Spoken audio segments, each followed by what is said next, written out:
enquanto a gente aguarda a Simone, vamos conversar um pouquinho sobre esse distúrbio do desenvolvimento, né, que é o transtorno de espectro autista, antigamente chamado de autismo, mas eles hoje já viram que não é, ela nem é classificada como uma doença, mas é um distúrbio, né, do desenvolvimento, dentro dos transtornos e de vários espectros, né, daí o nome, TEA, né, como é conhecida, atinge mais aos meninos do que às meninas, a cada 4 meninos, uma menina, né? Então é bem mais aos homens do que às mulheres.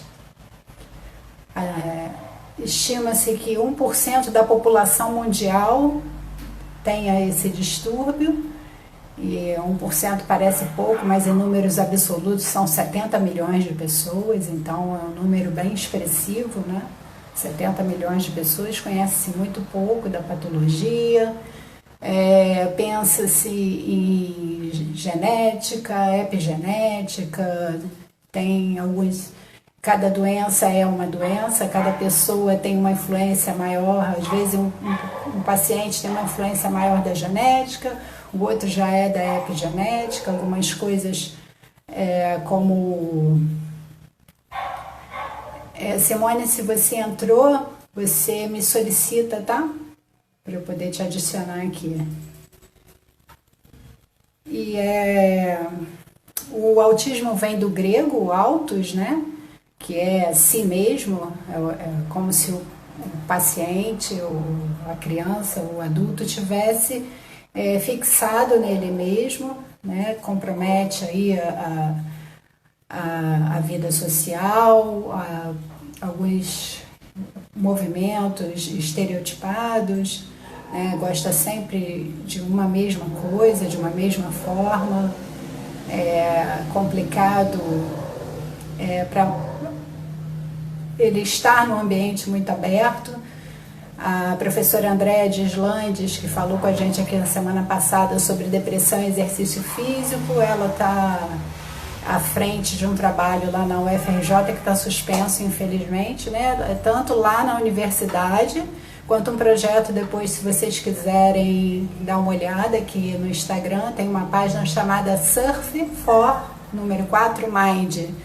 Tá? Surf for Mind é um projeto de surf para crianças de espectro autistas e outros, né? TDAH, enfim. É um projeto bem bacana, bem lindo e que eu tenho o maior prazer de participar. O que mais? Separei aqui umas coisas para falar. Uma coisa que me chamou a atenção enquanto eu estava estudando, né? Que houveram 2 trabalhos no mesmo ano, que foi os primeiros trabalhos falando de autismo, né? Aconteceram no mesmo ano, em 1943, só que um na Europa e o outro nos Estados Unidos. Né? E a Europa e os Estados Unidos não se comunicavam naquela época, né? Então me chamou a atenção assim, essa coincidência de ser no mesmo ano.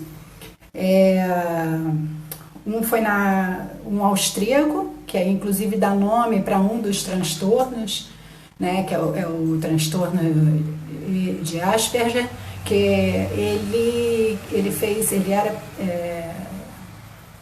pediatra e fez o doutorado dele, a tese de doutorado dele a respeito de um caso em que a criança era extremamente inteligente, né? Assim, com uma memória muito boa, extremamente inteligente, mas tinha dificuldade de interagir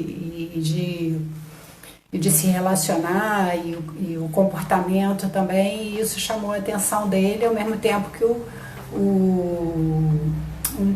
um psiquiatra, Keiner, também descreveu o caso de um menino nos Estados Unidos que sabia todos os nomes dos presidentes e vice-presidentes e 2 anos e meio sabia o abecedário de frente para trás, de trás para frente, mas em compensação também não conseguia se relacionar. Antigamente pensava-se que era apenas a mãe geladeira que eles chamavam, né? a mãe fria, distante, que podia ocasionar esse tipo de distúrbio no desenvolvimento.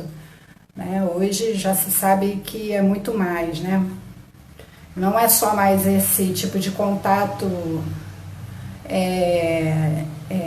afetivo que pode desencadear a doença. Apesar de não se saber muito bem, a gente não tem um diagnóstico, um exame, que a Simone entrou, um exame diagnóstico que se possa fazer. O diagnóstico é todo.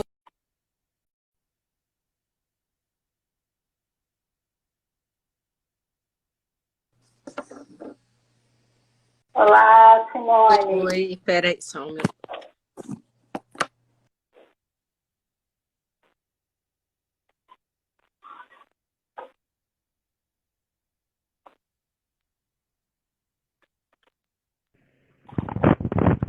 Tudo bem?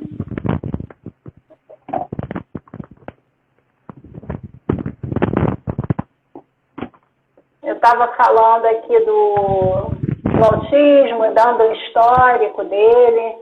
Eu achei muito interessante. Eu estava falando aqui do TEA, né? Do transtorno de espectro autista, falando do histórico. E eu fui ler o histórico da doença, eu achei muito interessante que foi descrita a doença pela primeira vez por um psiquiatra e um pediatra, um nos Estados Unidos, outro na Europa, em 1943, quer dizer, no meio da Segunda Guerra, quando os Estados Unidos e a Europa não se falavam, né?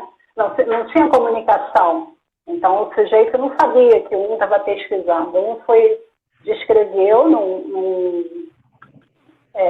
numa revista e o outro foi uma tese de doutorado. Com as crianças que era o Asperger, né, o austríaco, que fez o doutorado dele, era pediatra, e o Keiner, nos Estados Unidos, que também descreveu uma criança de 2 anos e meio, que, enfim, extremamente inteligente, mas com dificuldade de relacionamento, né? E, bom, é isso. E agora eu estou querendo ouvir, né? Eu estou super curiosa para saber a leitura dentro da terapia corporal, da doença, do tratamento. Né? Não é vista como uma doença, mas um distúrbio do desenvolvimento. Né? A TEA é vista mais como um distúrbio do desenvolvimento que propriamente uma doença. E eu queria que você falasse um pouquinho sobre isso. Bom, boa tarde. Boa tarde. Bom, então vamos lá, vamos começar, né?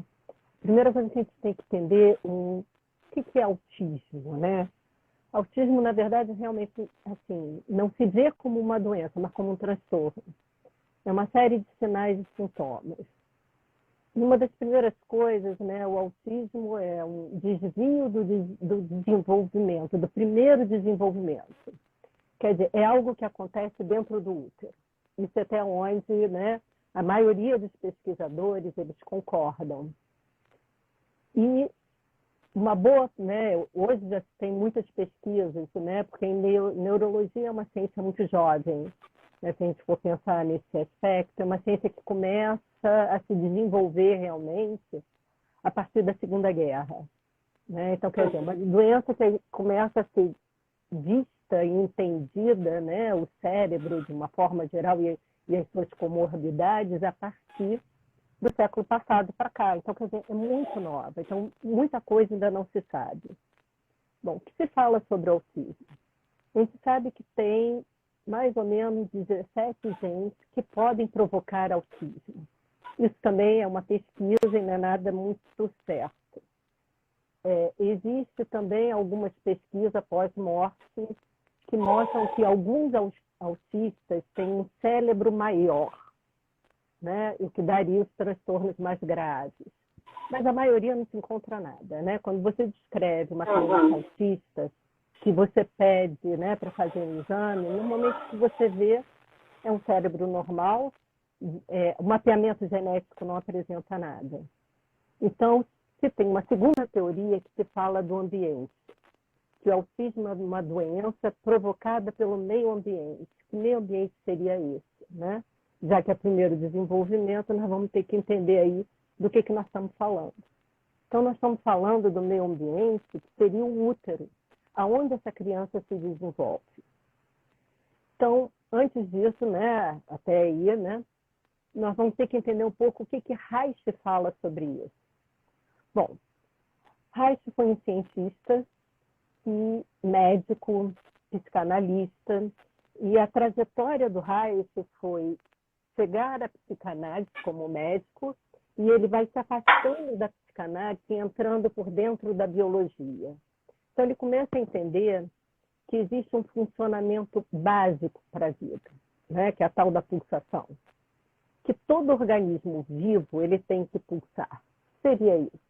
Ele se expande e se contrai. E ele começa a se interessar por isso, né? Qual é essa coisa mais simples que nós podemos descrever a vida? Ele começa a descrever a vida na base da pulsação. O que é pulsação? Então, ele começa a pesquisar e ele entende o seguinte, que conforme os organismos eles se expandem e se contraem, eles geram um fluxo, né? Que vai manter essa vida.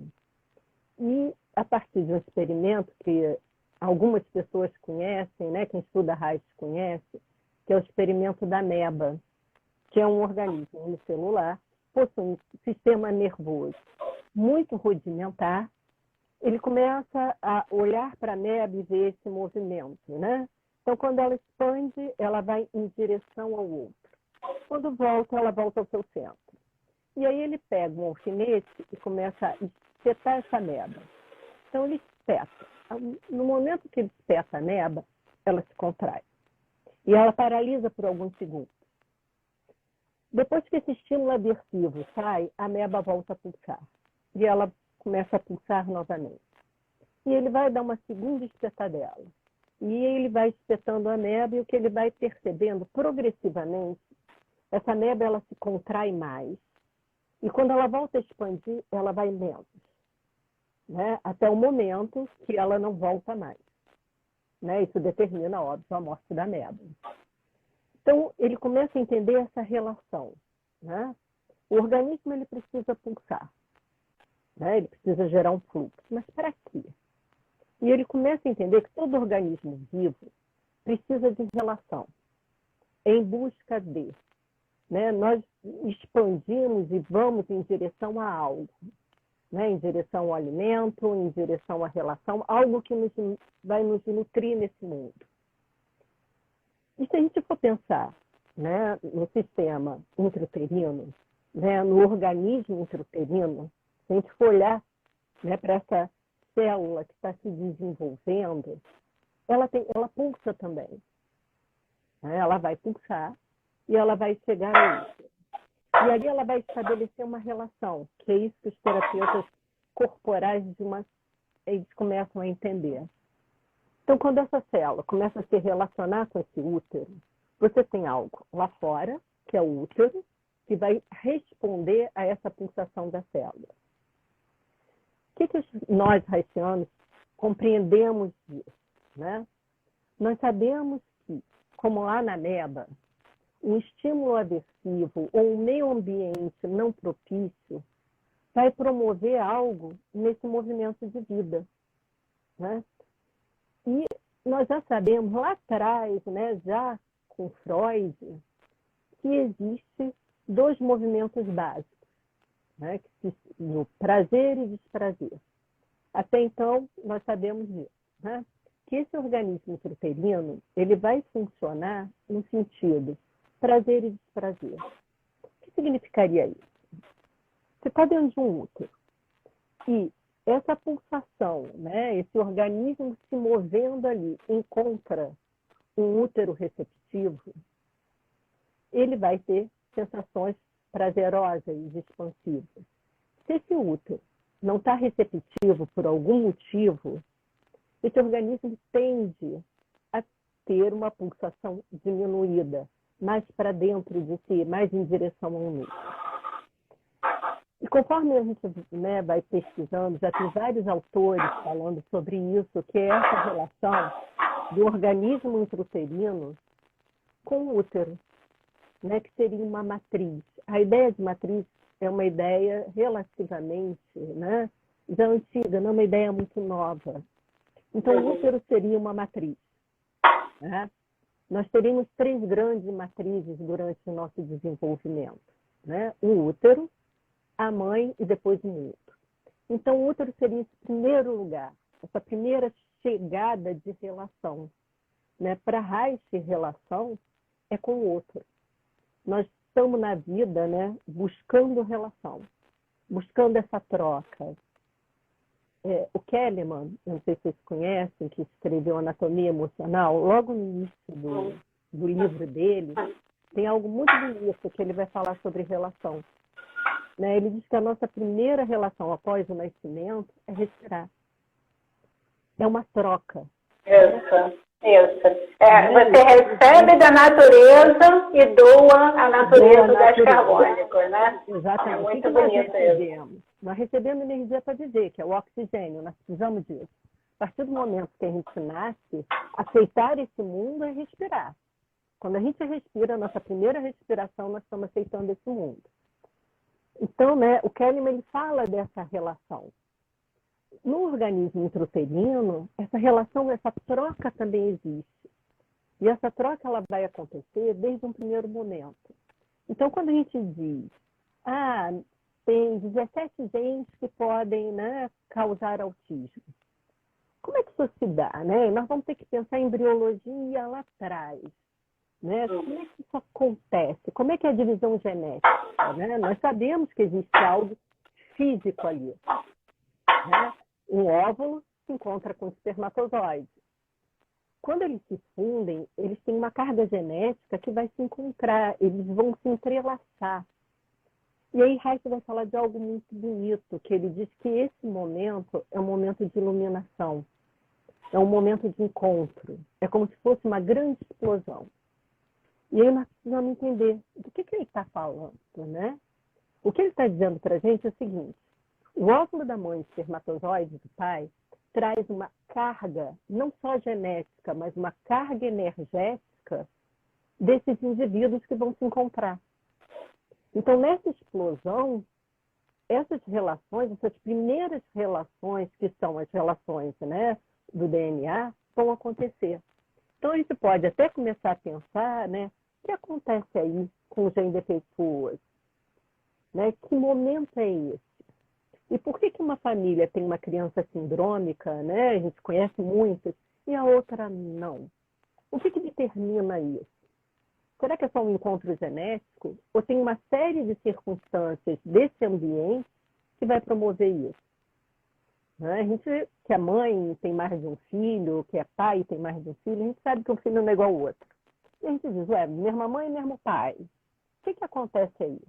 Então, nós temos uma N variáveis, né, que vai determinar esse momento. Se os pais, né, se eles estão bem, se financeiramente eles estão bem, isso tudo interfere na relação.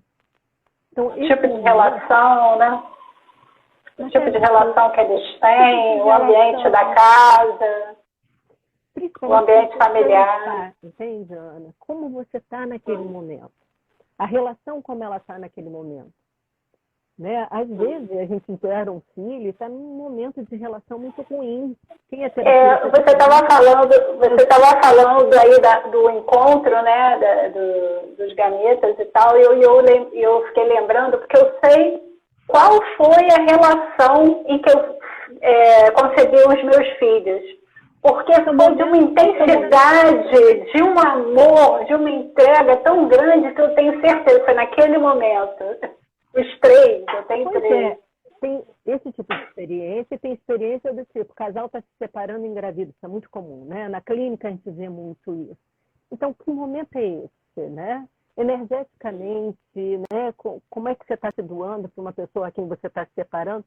Ou a pessoa está doente? Nós temos N variáveis aí, que vai determinar, né, esse encontro, esse momento, que era disso que o Reich ia falando. Ele diz assim, olha só, esse é um momento de iluminação, vai depender da carga, da intensidade desse encontro. Isso é determinado por uma série de coisas. Um dia que você está bem ou que você não está bem, um momento de vida, né? Então, isso tudo vai determinar uma base, né? Nós estamos falando de uma base, de um alicerce. Então, nós podemos pensar também nos problemas genéticos como um problema ligado a esse ambiente. Tá? Isso é uma suposição. Bom, se a gente vai mais à frente, né, quando se chega ao útero, né, quando esse óvulo fecundado chega ao útero, existe um momento que a gente chama de nidação, que é o momento de acolhimento do útero. E aí nós temos várias coisas que podem acontecer nessa hora. Né? Uma mãe estressada, uma mãe cansada, ou uma pessoa que esteja muito bem. Então, esse é o primeiro encontro, né, desse novo organismo com o seu meio ambiente. Que nós não, né, às vezes a gente nem sabe que está grávida. Então, vai depender de uma série de circunstâncias de vida. E o Reich vai falando de prevenção, né?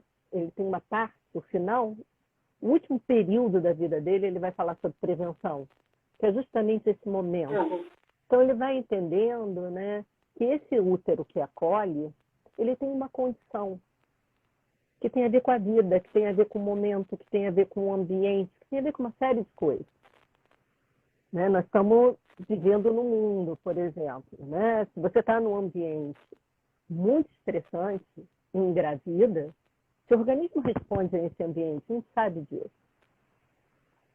Então, essa relação com o útero, que vai determinar que esse novo organismo, se ele pode se expandir mais ou menos. Né? E esse organismo ele vai se relacionando com esse útero, desde esse primeiro momento, que é a chegada nele, que é como ele é acolhido nesse útero.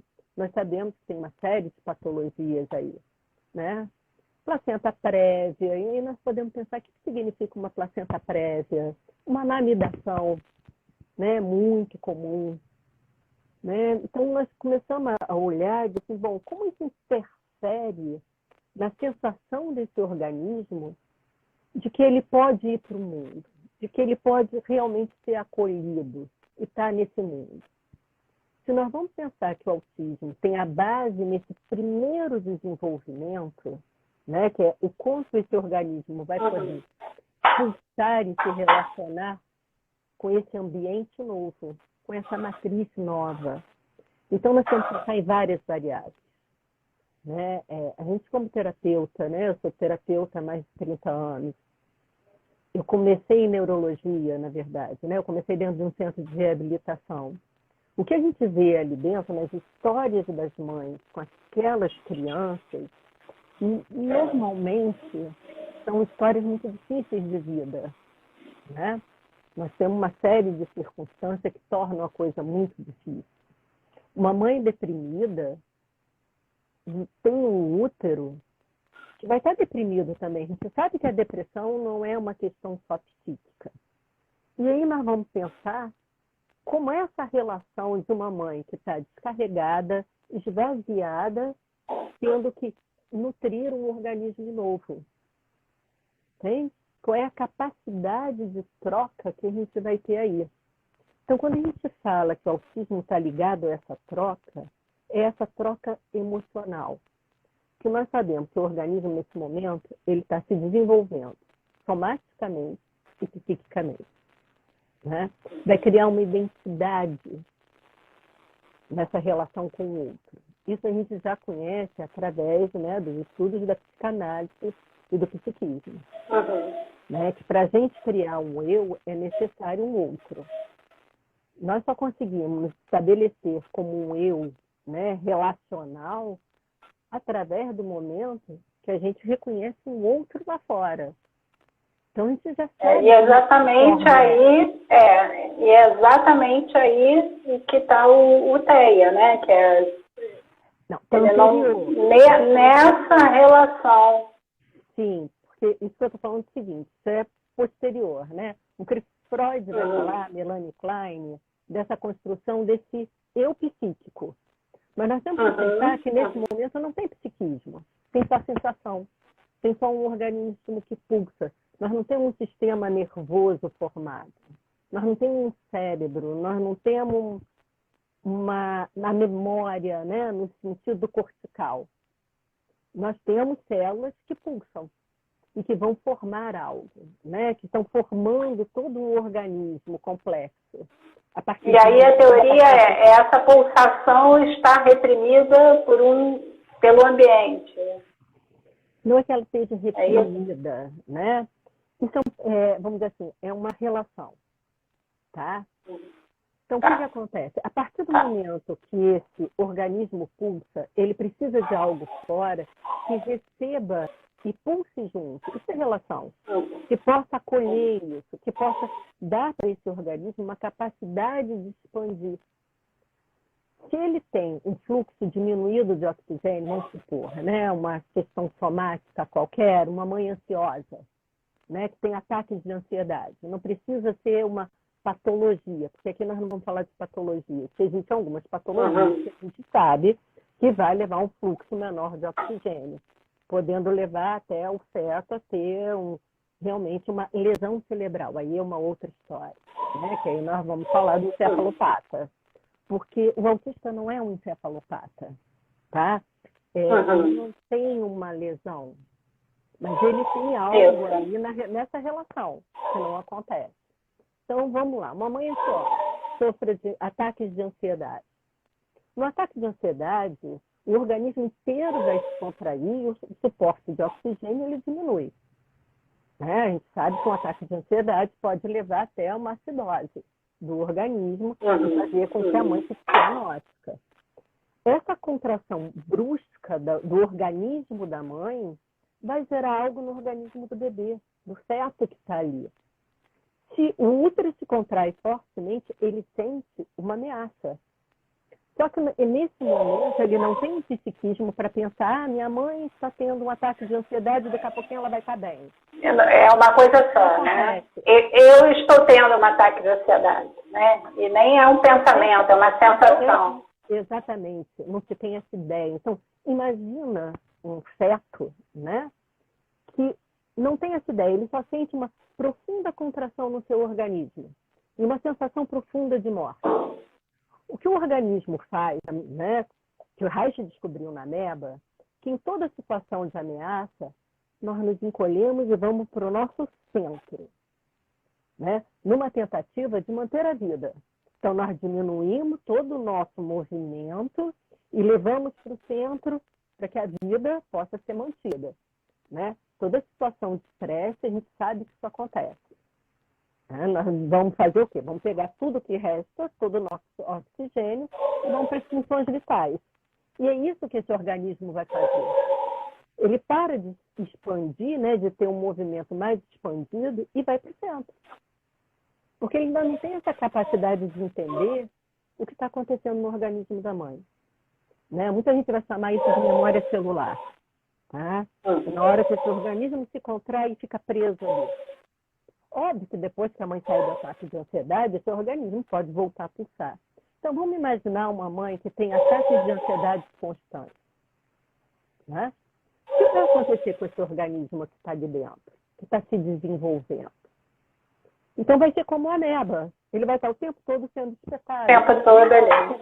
E a mesma coisa na depressão, né? Por exemplo. Na depressão, ele está ali constantemente sem acalento. Sem... Esse organismo que está sendo gerado, ele não vai ter aporte. E aporte, né? Vamos dizer assim, nutricional, energético, para que ele possa expandir. Então, ele vai ter que funcionar de uma forma muito pequenininha, muito pequena, para poder se manter vivo. Porque, né, a vida, né, a gente sabe disso. Né? Na verdade, eu descobri isso a primeira vez que eu entrei dentro de um centro de reabilitação.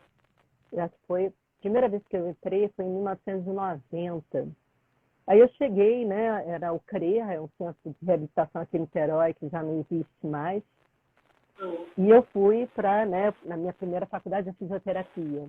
Eu fui como estagiária e entrei lá naquele centro e vi aquelas crianças. E a coisa que mais me deixou espantada, como aquelas crianças conseguiam viver, né, tá ali com tão pouco. E aí você vê que a vida ela tenta se manter de qualquer forma, né? Tem algo vivo ali. Lá se trabalhava com crianças muito graves, né? Porque atendia São Gonçalo, Itaboraí e Sul. Então eram realmente crianças muito graves que estavam ali. E você olhava e dizia assim, meu Deus, o que faz isso aí, esse organismo, essa criança está viva. Mas tem alguma coisa. Então a vida ela tende a se manter.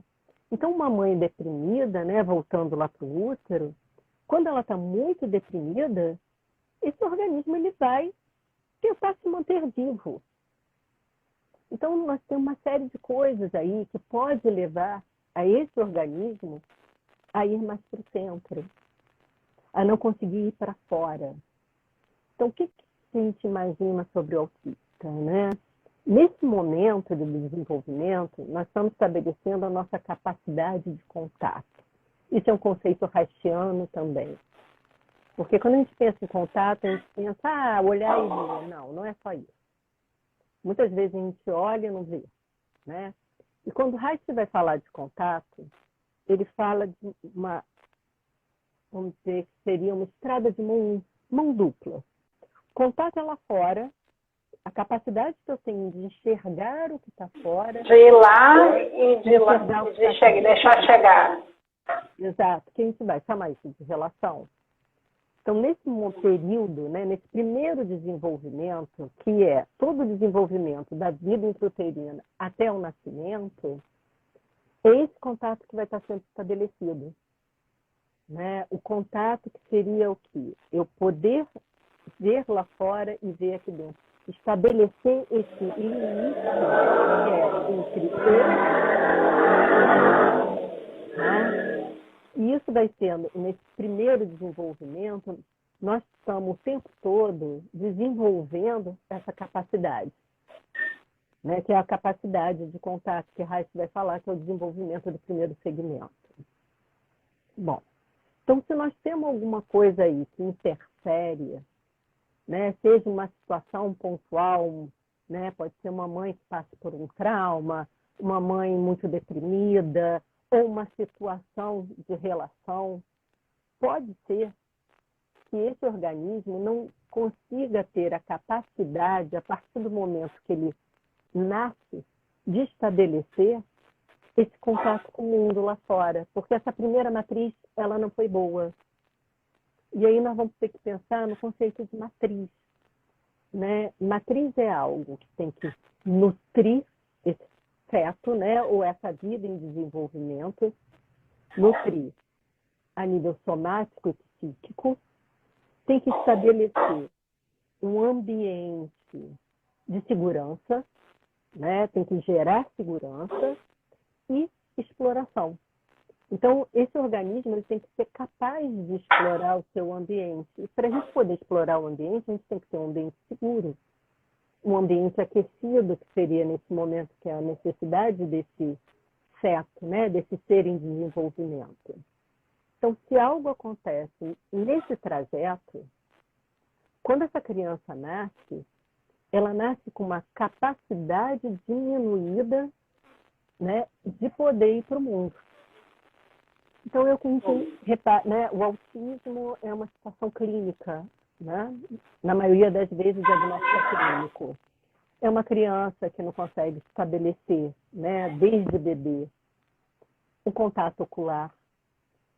É uma criança que é muito dispersa, né? Normalmente, assim, quando é muito pequenininha, é mais difícil a gente fechar um diagnóstico. Mas e até isso também é um fator, né? Que eles dizem, nascer com baixo peso, né? Prematuro, tudo isso seria... mas isso tudo está envolvido com a primeira matriz, né? Exatamente, está envolvido com esse ambiente. Um bebê pig, né? Que é pequeno para a idade gestacional, ele não é pig à toa. Ou às vezes, né? Devido a uma patologia, né? E aí você tem uma questão realmente somática, né? A mãe está desnutrida, tem alguma coisa que esteja acontecendo com o organismo da mãe, mas a gente sabe que o que acontece com o organismo da mãe afeta diretamente o organismo do bebê, né? A gente, né, Reich chama isso de par funcional. São dois organismos diferentes, mas que mantêm uma correlação. Tem? São antitéticos, mas são complementares. Eles se complementam, um não pode existir sem o outro. Se algo acontece com o feto, algo acontece com o organismo da mãe e vice-versa. Mas, ao mesmo tempo, eles são, né, tem um desenvolvimento separado. Então, né, nesse momento, né, essa matriz, se ela não funciona bem, posterior, quando o bebê nasce, ele traz um registro, que é disso que a gente vai falar. Né? Então, a maioria das vezes, o exame clínico num Asperger ou num autista, não te revela nada. O que você vai ver é uma série de sintomas que vão se desenvolvendo, né, durante o segundo desenvolvimento, que é o pós-útero. Tá? O desenvolvimento É a segunda matriz, né? A amamentação. Sim, mas que aí acaba não acontecendo.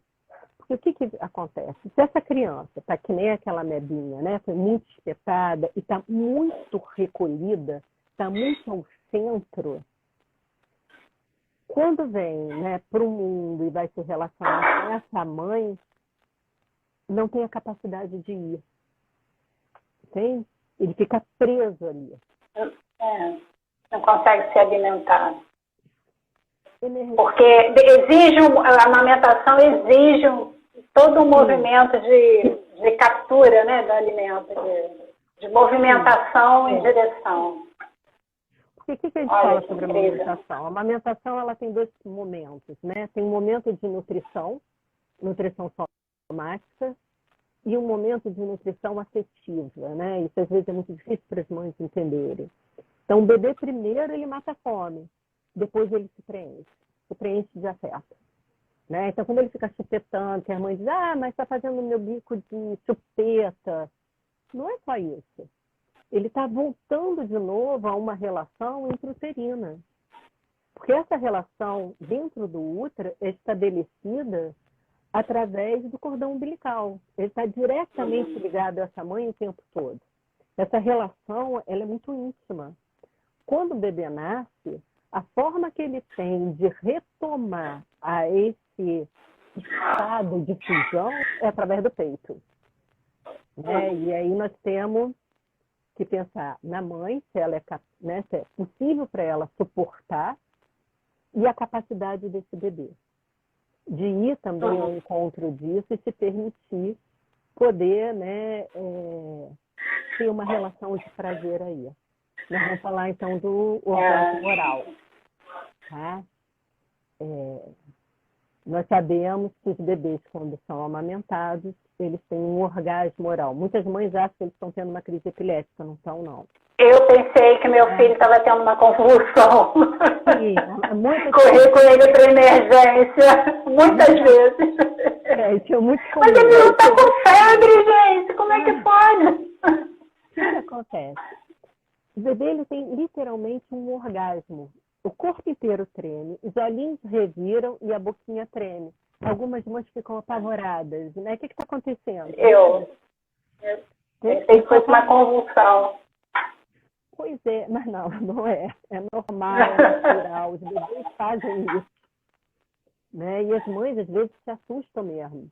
E aí correm para um pediatra. E o que está acontecendo? O meu bebê está virando os olhinhos, né? Mas nem o pediatra sabe, né? O pediatra também não sabe. A maioria... Vamos acompanhar, vamos ver. Se acontecer de novo, a gente vê. Até porque a relação de amamentação, hoje a gente está retomando esse movimento, né? Nós temos que pensar na amamentação, ela foi muito mal vista durante muitos anos, né? Primeiro, a amamentação, né, logo no início do século, ela não era feita pela mãe, mas por uma ama de leite, né, do século passado. Depois, no meio do século, era visto como coisa de mãe pobre, né, com a entrada do leite ninho e de leite em pó. Mãe rica dava mamadeira, que é a minha geração, a minha mãe é da geração mamadeira. Reforçada, né? Pois é, bebê gordinho. Então, essa relação com o peito, ela está sendo retomada agora, de uns 20 anos para cá. essa coisa do amamentar, do nutrir. Aqui tem uma pergunta da Tereza Cristina. A relação da mãe com o feto... tem uma pergunta aqui. A relação da mãe com o feto é um momento entre eles que pode traçar uma dinâmica futura para o bebê? Sim, Tereza. Sim. Pelo que a Simone está falando aqui, sim. Os terapeutas corporais, terapeutas haitianos, né, nós acreditamos o seguinte, que a estrutura de caráter vai ter os seus núcleos no desenvolvimento intrauterino, tá? A base das estruturas vão estar ali. Se elas vão ser desenvolvidas ou não... Todas elas? Sim, a base, né? Porque a estrutura de caráter ela é desenvolvida através da função do prazer, tá? De conseguir ou não estabelecer uma relação prazerosa com o mundo, e consigo mesmo e com o outro, tá? Que nós vamos chamar de repressão. Todo o desenvolvimento psicossexual, ele é baseado no prazer, na busca do prazer, tá?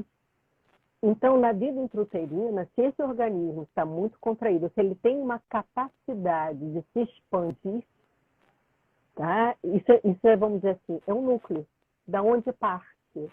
Tá?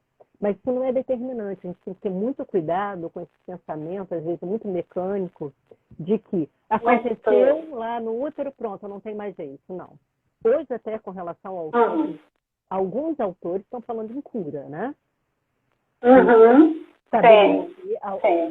Tem várias pesquisas falando do cérebro plástico, do quanto você pode retomar essas experiências intrauterinas, tá? Dentro da clínica, você tem visto, né, muitas melhoras, né, chegando muito perto da normalidade.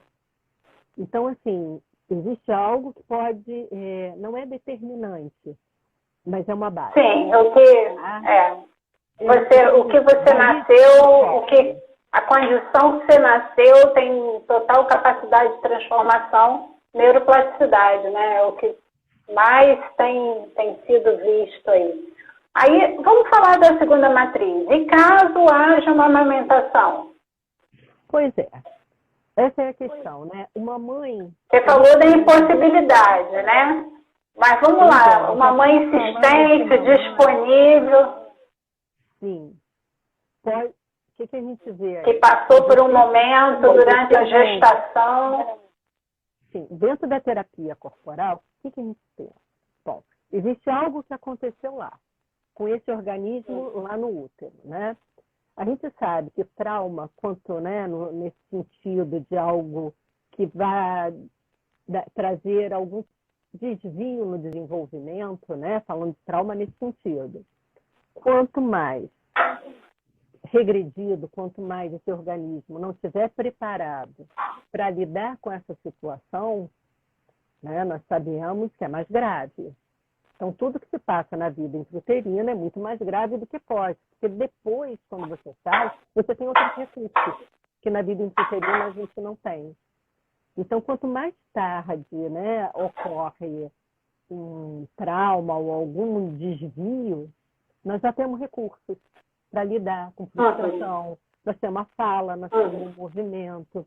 Imagina um organismo intrauterino que não tem uma série de recursos que nós temos. O único recurso que ele tem é expandir e contrair. O bebê, depois que nasce, ele começa a ter outros recursos. Ele pode chorar, ele pode gritar, né? Ele pode se mover de alguma maneira, né? De uma outra forma. Então, esses recursos vão dando para a gente uma capacidade maior de lidar com esse estresse.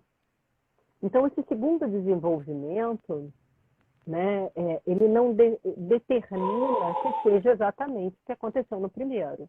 Mas nós vamos pensar que a mãe, né, que a mãe é essa matriz, né, que foi né, que vamos dizer assim, que teve esse bebê dentro do útero.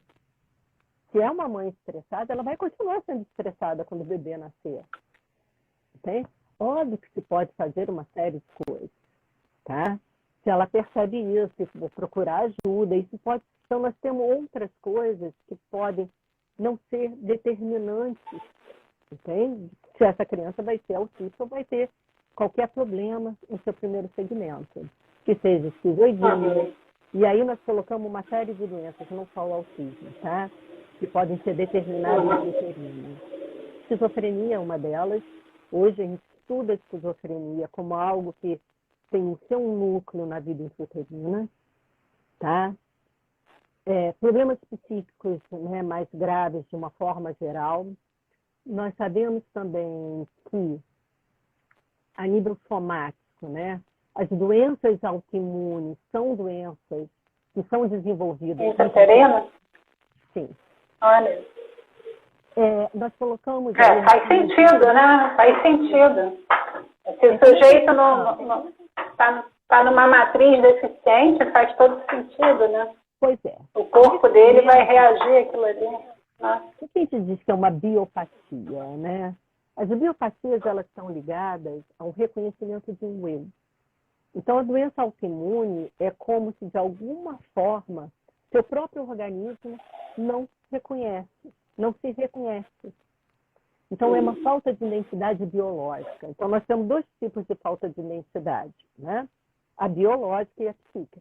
A psíquica vai aparecer na esquizofrenia. Tem? O autismo também não estabelece uma identidade de eu, porque para eu estabelecer um eu preciso estabelecer alguém fora. Né? A identidade psíquica, ela acontece assim. Primeiro eu reconheço um não eu, né? Que tem alguém lá fora que não sou eu. O não eu, para depois saber que eu sou eu. Sim.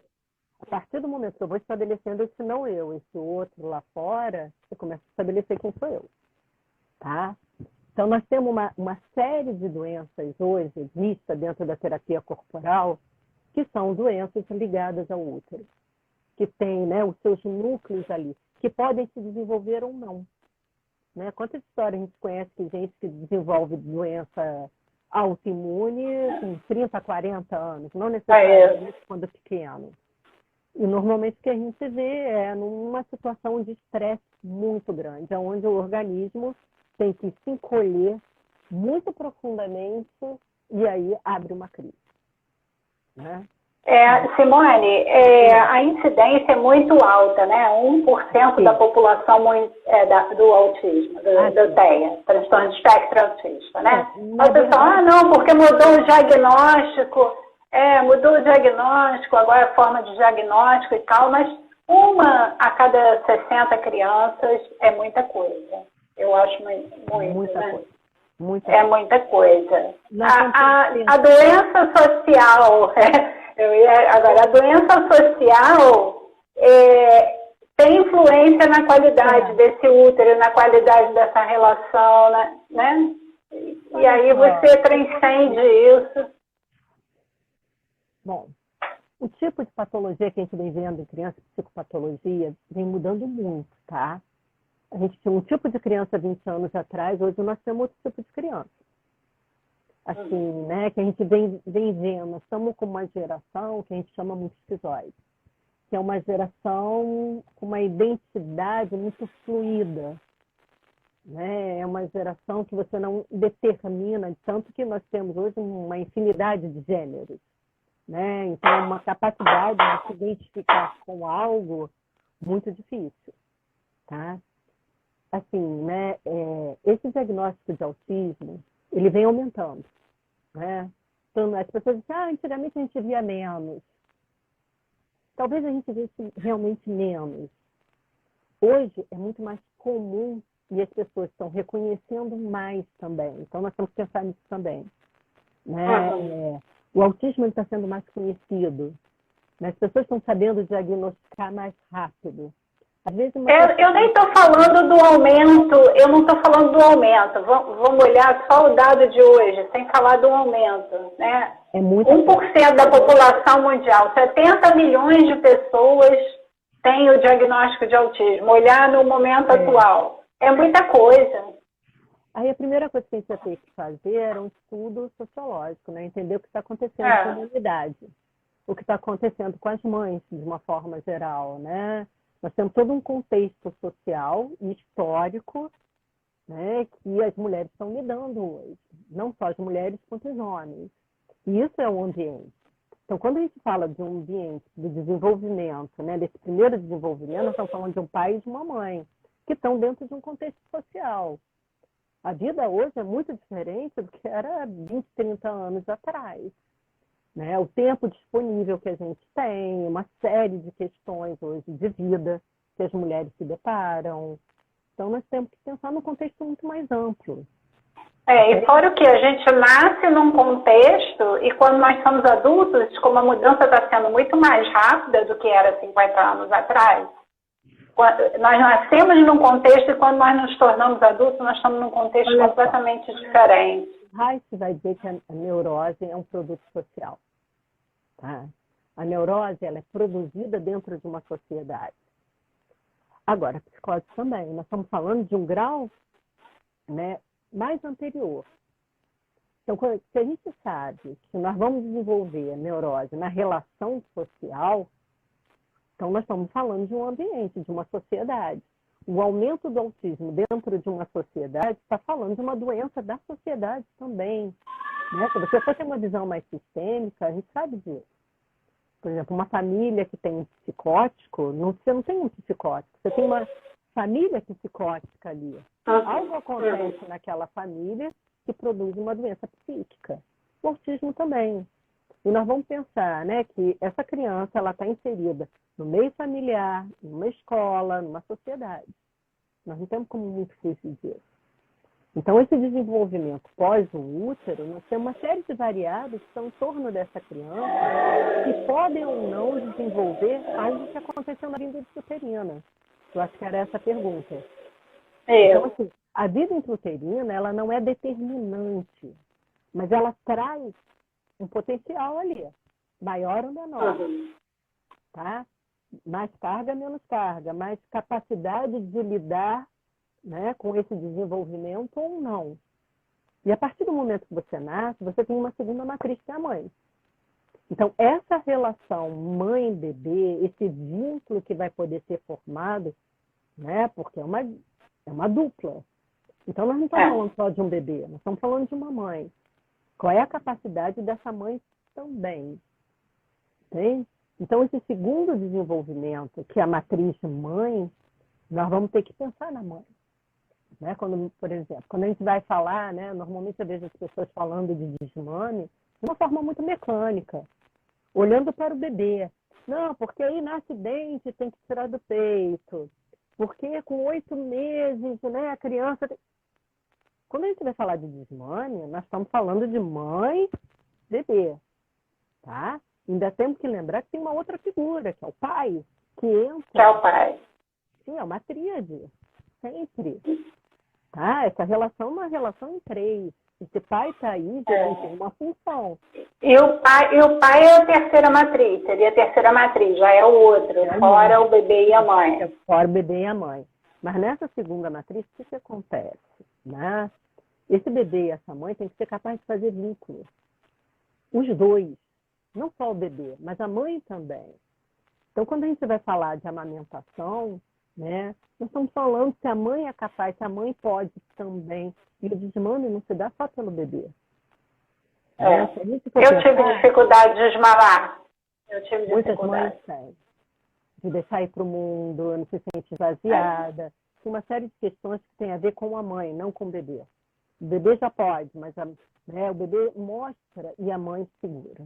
Ou pode ser o contrário também. Né? Não tem receita de bolo, entendeu, Ana? Quando a gente fala de desenvolvimento, nós temos uma ideia. Nós temos, né, algo que a gente segue. Mas tem muitas variantes no meio disso aí. Então, quando a gente vai falar de tem uma pessoa aqui, a Gisele está perguntando o desmame para a mãe solteira, que não tem o outro na figura do pai. Né? Mas tem um outro, Gisele. Sempre tem um outro, né? O desmame, na verdade, ele vai começar já no parto, tá? É um processo. Né? O momento do desmame é só um processo. É um ponto dentro de um processo. Tá? É igual o parto. O parto ele não é por si determinante de nada. É um evento. Tá? Então, parto é um evento, desmame é um evento dentro de um processo inteiro de desmame. O desmame ele vai terminar por volta dos 10, 12 anos, quando realmente a pessoa entra no mundo, né? Que ela está com toda a sua capacidade biológica, somática, pronta, amadurecida para poder exercer uma função no mundo. Então, a figura do pai ela é importante no apoio à mãe a esse movimento. Mas existem outros pais, né? Vamos dizer assim, né? Não precisa ser necessariamente um pai biológico, mas alguém que cumpra esse papel, né? Pode ser um avô, uma avó, uma tia que cumpre o papel de dar suporte a essa mãe para levar esse bebê para o mundo. Por exemplo, nas sociedades matriarcais, não se tem esse papel do pai, do homem, do marido, né? A sociedade... É todo o grupo, né? É todo o grupo que cumpre esse papel. Exato, de cuidar dessa criança além da mãe. É que nós não temos suporte, né? O patriarcado, ele vem trazendo uma hierarquia, né? Que não existe no matriarcado. Então, essa figura desse pai que leva para o mundo não vai existir lá. Mas existe uma função. Quando a gente fala da figura do pai, é bom que a gente entenda que nós estamos falando de uma função, tá? Porque normalmente as pessoas... A função do outro diferente da mãe e do bebê, né? Exato, que possa levar e mostrar esse mundo de um outro lugar de uma forma mais prazerosa, tá? Porque é essa busca da satisfação e do prazer no mundo que faz a criança sair do peito. Ela precisa ter interesse lá fora. O maior interesse dela é a mãe, óbvio. A mãe gera prazer, gera cuidado, né? Para que ela possa sair é necessário que algo lá fora seja muito interessante. E ela tem que começar a descobrir o prazer, não só na boca, né? Que é o tal do orgasmo oral, mas no corpo como um todo. E aí nós vamos ter as questões da repressão sexual no desenvolvimento, tá? Mas isso é uma outra história. Então, é outra história. Exato. Gisele, está perguntando aqui como oferecer o mundo no processo do desmame, no isolamento social, mas o mundo aí é um outro diferente da mãe, entendeu? Não é o mundo sair na rua, não. O mundo é o outro, né? Uma outra pessoa que não seja a mãe. O problema do isolamento social depende muito se essa mãe está fazendo isolamento sozinha com esse bebê. Aí realmente fica difícil encontrar, né, esse interesse pelo outro que não seja a mãe. Né? Porque o bebê tende a olhar para a mãe e querer o peito, né? Mãe e peito é quase a mesma coisa. É. Mas assim, né, dentro do isolamento, se houver alguém que chame o interesse dessa criança, que cumpra essa função, que é essa função do pai, né? Não é tomar, retirar da mãe, mas começar a mostrar possibilidades novas, diferentes. Agora, no desmame tem um par funcional, né? Que é a mãe poder deixar o bebê ir e ir buscando, junto com esse bebê, com essa criança, novas formas de se relacionar dentro do prazer.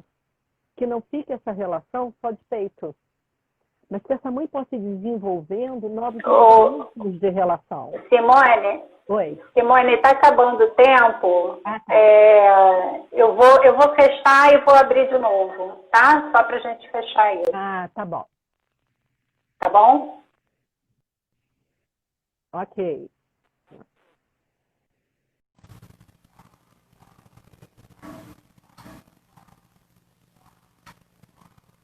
Olá, boa tarde para quem está assistindo agora. Olá para quem está assistindo no outro momento. Sejam bem-vindos. Vocês vão ouvir a Simone Rocha. Olá, Jussara.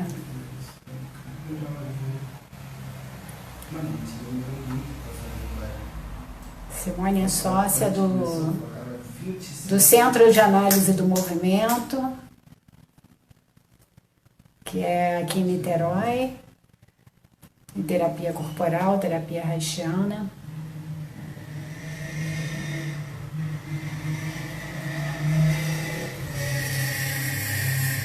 Eu e as motos. Tudo bem, Cássia, Leila? Bem-vindas. Jussara.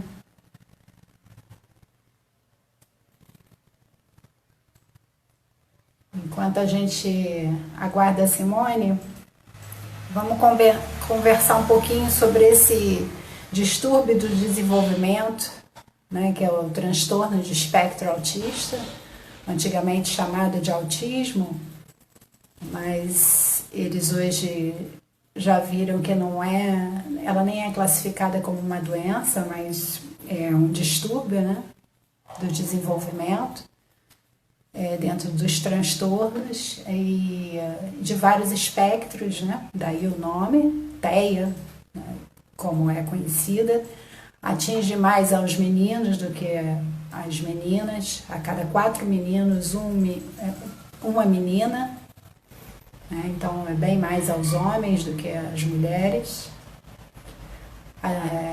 Estima-se que 1% da população mundial tenha esse distúrbio, e 1% parece pouco, mas em números absolutos são 70 milhões de pessoas, então é um número bem expressivo, né?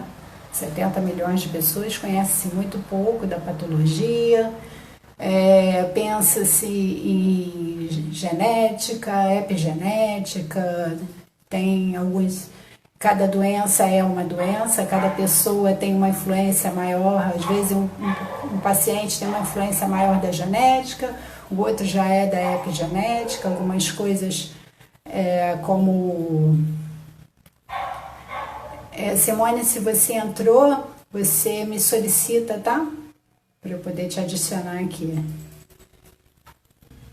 E o autismo vem do grego, autos, né?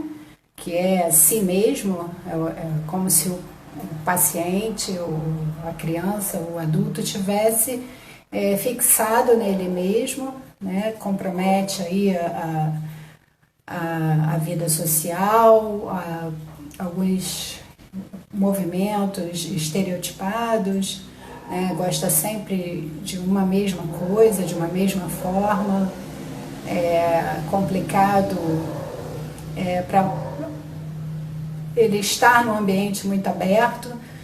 A professora Andréa Deslandes, que falou com a gente aqui na semana passada sobre depressão e exercício físico, ela está à frente de um trabalho lá na UFRJ que está suspenso, infelizmente, né? Tanto lá na universidade, quanto um projeto depois, se vocês quiserem dar uma olhada aqui no Instagram, tem uma página chamada Surf for, número 4, Mind. Tá? Surf for Mind é um projeto de surf para crianças de espectro autistas e outros, né? TDAH, enfim. É um projeto bem bacana, bem lindo e que eu tenho o maior prazer de participar. O que mais? Separei aqui umas coisas para falar. Uma coisa que me chamou a atenção enquanto eu estava estudando, né? Que houveram 2 trabalhos no mesmo ano, que foi os primeiros trabalhos falando de autismo, né? Aconteceram no mesmo ano, em 1943, só que um na Europa e o outro nos Estados Unidos, né? E a Europa e os Estados Unidos não se comunicavam naquela época, né? Então me chamou a atenção assim, essa coincidência de ser no mesmo ano. Um foi um austríaco, que inclusive dá nome para um dos transtornos, né, que é o transtorno de Asperger, que ele era pediatra e fez o doutorado dele, a tese de doutorado dele a respeito de um caso em que a criança era extremamente inteligente, né, assim, com uma memória muito boa, extremamente inteligente, mas tinha dificuldade de interagir e de se relacionar e o comportamento também, e isso chamou a atenção dele, ao mesmo tempo que um psiquiatra, Keiner, também descreveu o caso de um menino nos Estados Unidos, que sabia todos os nomes dos presidentes e vice-presidentes, e 2 anos e meio sabia o abecedário de frente para trás, de trás para frente, mas em compensação também não conseguia se relacionar. Antigamente pensava-se que era apenas a mãe geladeira, que eles chamavam, né? A mãe fria, distante, que podia ocasionar esse tipo de distúrbio no desenvolvimento, né? Hoje já se sabe que é muito mais, né? Não é só mais esse tipo de contato afetivo que pode desencadear a doença. Apesar de não se saber muito bem, a gente não tem um diagnóstico, um exame, que a Simone entrou, um exame diagnóstico que se possa fazer. O diagnóstico é todo.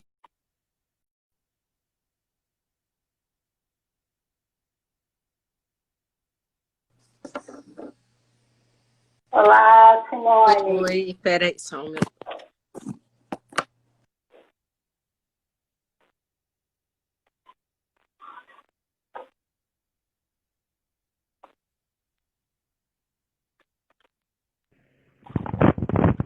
Tudo bem?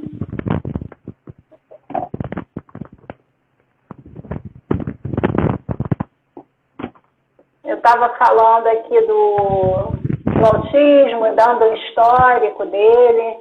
Eu achei muito interessante. Eu estava falando aqui do TEA, né? Do transtorno de espectro autista, falando do histórico. E eu fui ler o histórico da doença, eu achei muito interessante que foi descrita a doença pela primeira vez por um psiquiatra e um pediatra, um nos Estados Unidos, outro na Europa, em 1943, quer dizer, no meio da Segunda Guerra, quando os Estados Unidos e a Europa não se falavam, né?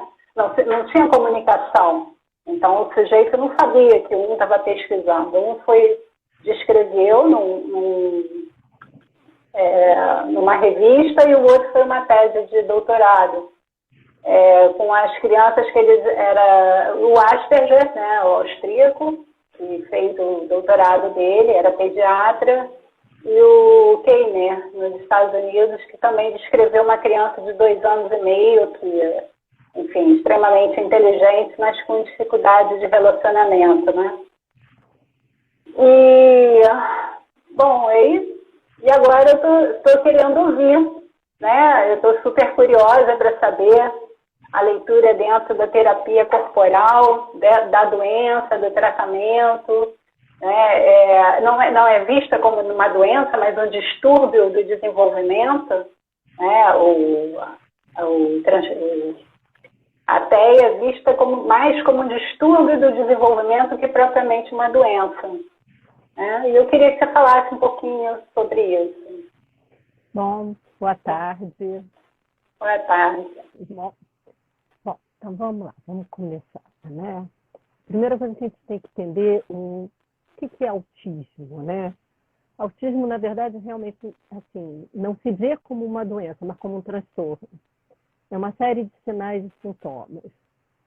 Uma das primeiras coisas, né, o autismo é um desvio do desenvolvimento, do primeiro desenvolvimento. Quer dizer, é algo que acontece dentro do útero. Isso é até onde, né, a maioria dos pesquisadores, eles concordam. E uma boa, né, hoje já tem muitas pesquisas, né, porque neurologia é uma ciência muito jovem. Né, se a gente for pensar nesse aspecto, é uma ciência que começa a se desenvolver realmente a partir da Segunda Guerra. Né? Então, quer dizer, uma doença que começa a ser vista e entendida, né, o cérebro de uma forma geral e as suas comorbidades a partir do século passado para cá. Então, quer dizer, é muito nova. Então, muita coisa ainda não se sabe.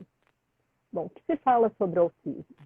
A gente sabe que tem mais ou menos 17 genes que podem provocar autismo. Isso também é uma pesquisa e não é nada muito certo. Existe também algumas pesquisas pós-morte que mostram que alguns autistas têm um cérebro maior, né? O que daria os transtornos mais graves. Mas a maioria não se encontra nada. Né? Quando você descreve uma criança autista, que você pede, né, para fazer um exame, normalmente o que você vê é um cérebro normal, o mapeamento genético não apresenta nada. Então, se tem uma segunda teoria que se fala do ambiente, que o autismo é uma doença provocada pelo meio ambiente, que meio ambiente seria esse, né? Já que é primeiro desenvolvimento, nós vamos ter que entender aí do que nós estamos falando. Então, nós estamos falando do meio ambiente, que seria o útero, aonde essa criança se desenvolve. Então, antes disso, né, até aí, né, nós vamos ter que entender um pouco o que Reich fala sobre isso. Bom, Reich foi um cientista e médico, psicanalista, e a trajetória do Reich foi chegar à psicanálise como médico, e ele vai se afastando da psicanálise e entrando por dentro da biologia. Então, ele começa a entender que existe um funcionamento básico para a vida, né? Que é a tal da pulsação. Que todo organismo vivo ele tem que pulsar. Seria isso. Ele se expande e se contrai. E ele começa a se interessar por isso, né? Qual é essa coisa mais simples que nós podemos descrever a vida? Ele começa a descrever a vida na base da pulsação. O que é pulsação?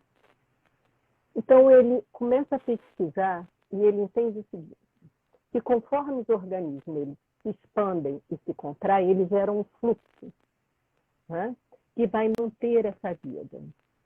E, a partir de um experimento que algumas pessoas conhecem, né, quem estuda Reich conhece, que é o experimento da ameba, que é um organismo unicelular, possui um sistema nervoso muito rudimentar.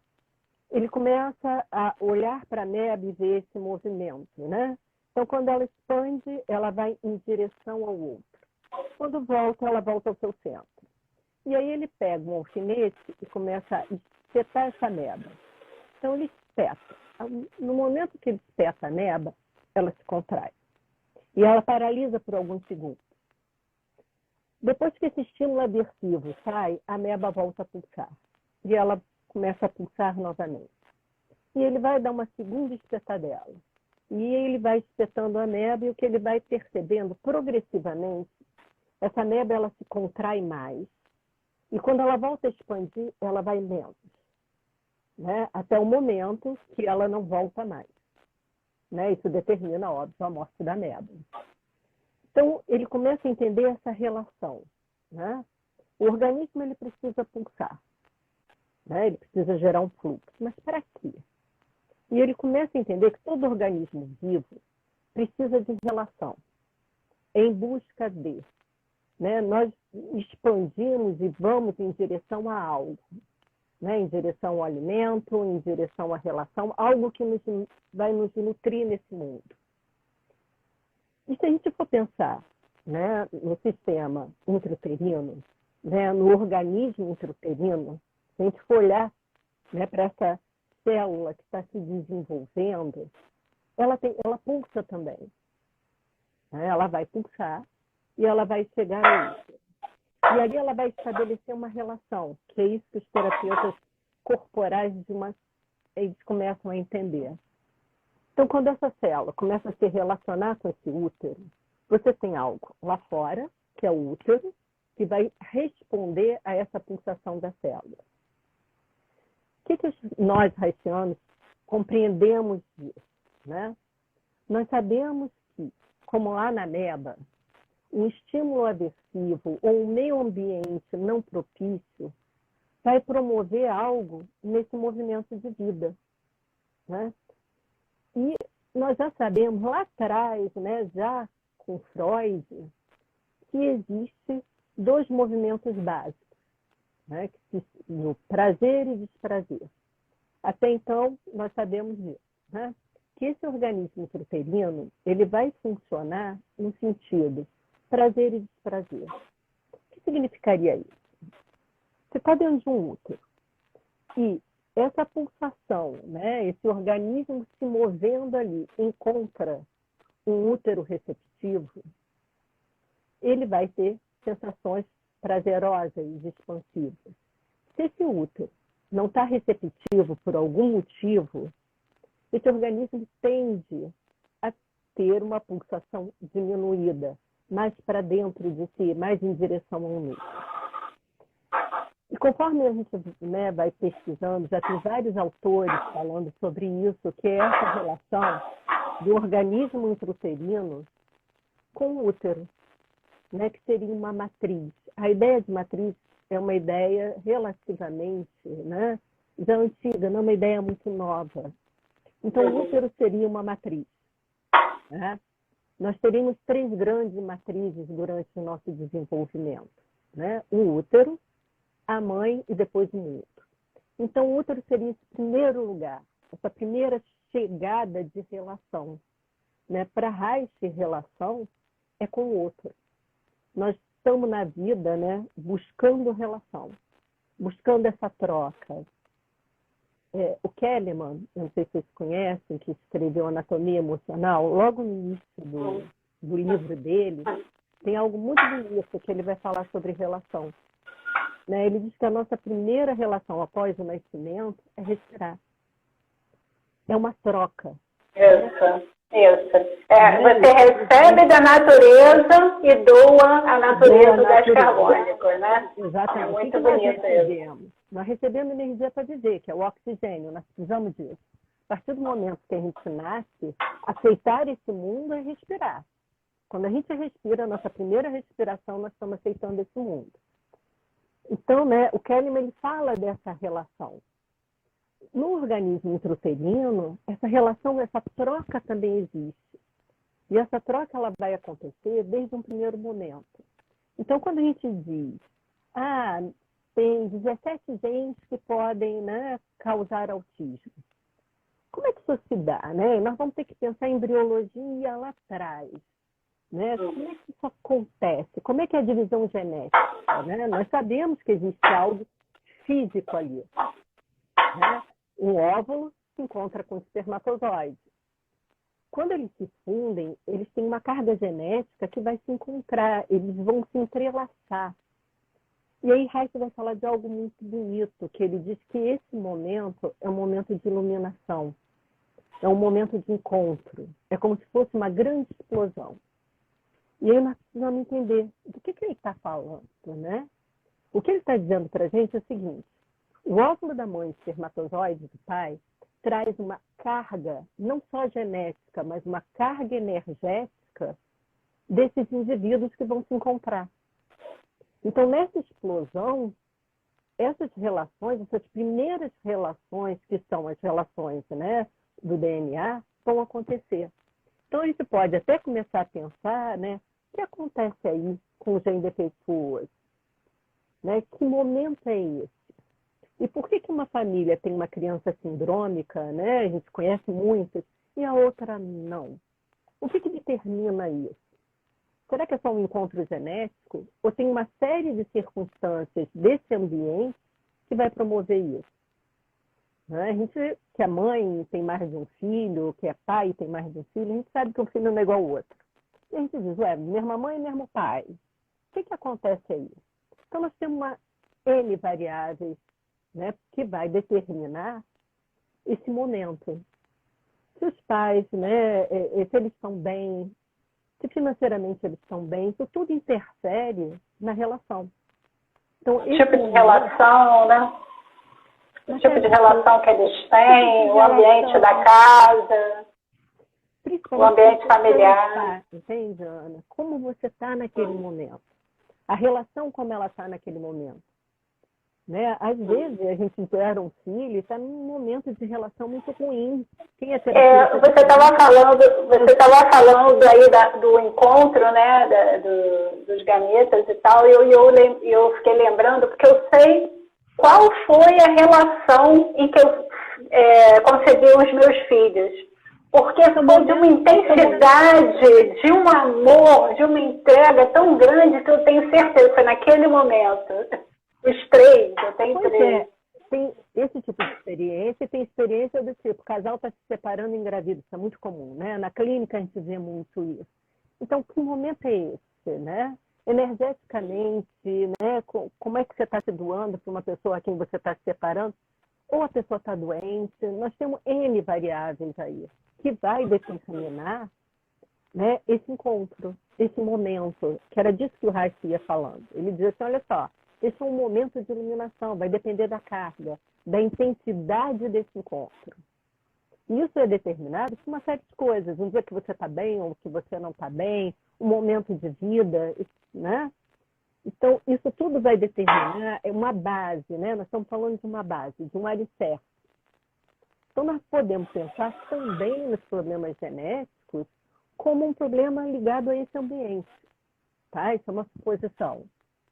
Bom, se a gente vai mais à frente, né? Quando se chega ao útero, né? Quando esse óvulo fecundado chega ao útero, existe um momento que a gente chama de nidação, que é o momento de acolhimento do útero.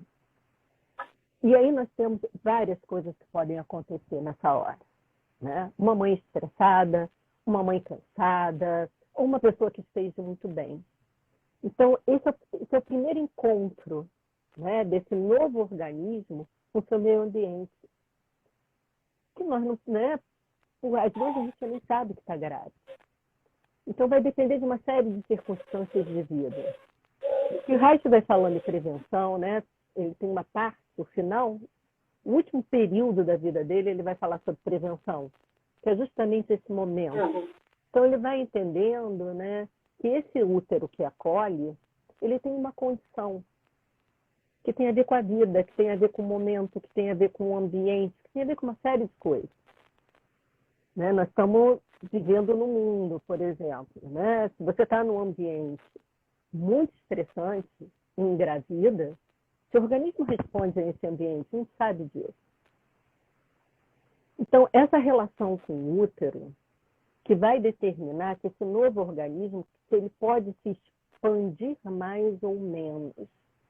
Né? E esse organismo ele vai se relacionando com esse útero, desde esse primeiro momento, que é a chegada nele, que é como ele é acolhido nesse útero. Nós sabemos que tem uma série de patologias aí, né? Placenta prévia, e aí nós podemos pensar o que significa uma placenta prévia, uma amidação, né? Muito comum. Né? Então, nós começamos a olhar e dizer, bom, como isso interfere na sensação desse organismo de que ele pode ir para o mundo, de que ele pode realmente ser acolhido e estar nesse mundo. Se nós vamos pensar que o autismo tem a base nesse primeiro desenvolvimento, né, que é o quanto esse organismo vai poder pulsar e se relacionar com esse ambiente novo, com essa matriz nova. Então, nós temos que pensar em várias variáveis. Né? A gente, como terapeuta, né? Eu sou terapeuta há mais de 30 anos. Eu comecei em neurologia, na verdade. Né? Eu comecei dentro de um centro de reabilitação. O que a gente vê ali dentro, nas histórias das mães com aquelas crianças, normalmente são histórias muito difíceis de vida. Né? Nós temos uma série de circunstâncias que tornam a coisa muito difícil. Uma mãe deprimida tem um útero que vai estar deprimido também. A gente sabe que a depressão não é uma questão só psíquica. E aí nós vamos pensar como é essa relação de uma mãe que está descarregada, esvaziada, tendo que nutrir um organismo novo. Tem? Qual é a capacidade de troca que a gente vai ter aí? Então, quando a gente fala que o autismo está ligado a essa troca, é essa troca emocional. Que nós sabemos que o organismo, nesse momento, ele está se desenvolvendo somaticamente e psiquicamente. Né? Vai criar uma identidade nessa relação com o outro. Isso a gente já conhece através, né, dos estudos da psicanálise e do psiquismo. Né? Que para a gente criar um eu, é necessário um outro. Nós só conseguimos estabelecer como um eu, né, relacional através do momento que a gente reconhece um outro lá fora. Então a gente já sabe. E é exatamente aí que está o TEA, né? Que é nessa relação. Sim, porque isso que eu estou falando é o seguinte, isso é posterior, né? O que Freud vai falar, Melanie Klein, dessa construção desse eu psíquico. Mas nós temos que pensar que nesse momento não tem psiquismo, tem só sensação, tem só um organismo que pulsa. Nós não temos um sistema nervoso formado, nós não temos um cérebro, nós não temos uma memória, né, no sentido cortical. Nós temos células que pulsam, e que vão formar algo, né? Que estão formando todo um organismo complexo. E aí a teoria é essa pulsação está reprimida pelo ambiente. Não é que ela seja reprimida, né? Então, vamos dizer assim, é uma relação, tá? Então, o que acontece? A partir do momento que esse organismo pulsa, ele precisa de algo fora que receba e pulse junto. Isso é relação. Que possa acolher isso, que possa dar para esse organismo uma capacidade de expandir. Se ele tem um fluxo diminuído de oxigênio, vamos supor, né, uma questão somática qualquer, uma mãe ansiosa, né, que tem ataques de ansiedade, não precisa ser uma patologia, porque aqui nós não vamos falar de patologia, porque existem algumas patologias que a gente sabe que vai levar um fluxo menor de oxigênio, podendo levar até o feto a ter realmente uma lesão cerebral. Aí é uma outra história, né, que aí nós vamos falar do encefalopata. Porque o autista não é um encefalopata, tá? Ele não tem uma lesão, mas ele tem algo aí nessa relação que não acontece. Então, vamos lá. Uma mãe ansiosa sofre de ataques de ansiedade. No ataque de ansiedade, o organismo inteiro vai se contrair e o suporte de oxigênio ele diminui. Né? A gente sabe que um ataque de ansiedade pode levar até uma acidose do organismo e fazer com que a mãe fique cianótica. Essa contração brusca do organismo da mãe vai gerar algo no organismo do bebê, do feto que está ali. Se o útero se contrai fortemente, ele sente uma ameaça. Só que nesse momento ele não tem um psiquismo para pensar, minha mãe está tendo um ataque de ansiedade, daqui a pouquinho ela vai estar bem.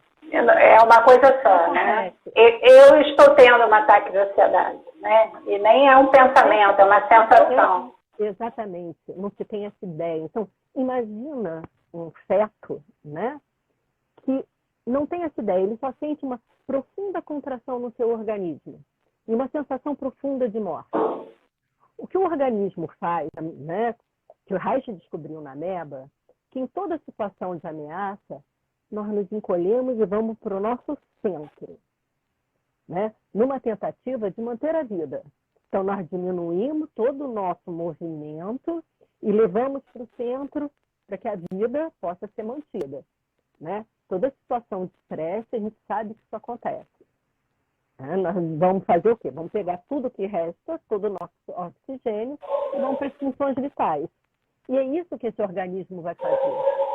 Ele para de expandir, né, de ter um movimento mais expandido e vai para o centro. Porque ele ainda não tem essa capacidade de entender o que está acontecendo no organismo da mãe. Né? Muita gente vai chamar isso de memória celular. Tá?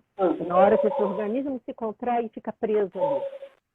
Óbvio que depois que a mãe sai do ataque de ansiedade, esse organismo pode voltar a pulsar. Então, vamos imaginar uma mãe que tem ataques de ansiedade constantes. Né? O que vai acontecer com esse organismo que está ali dentro, que está se desenvolvendo?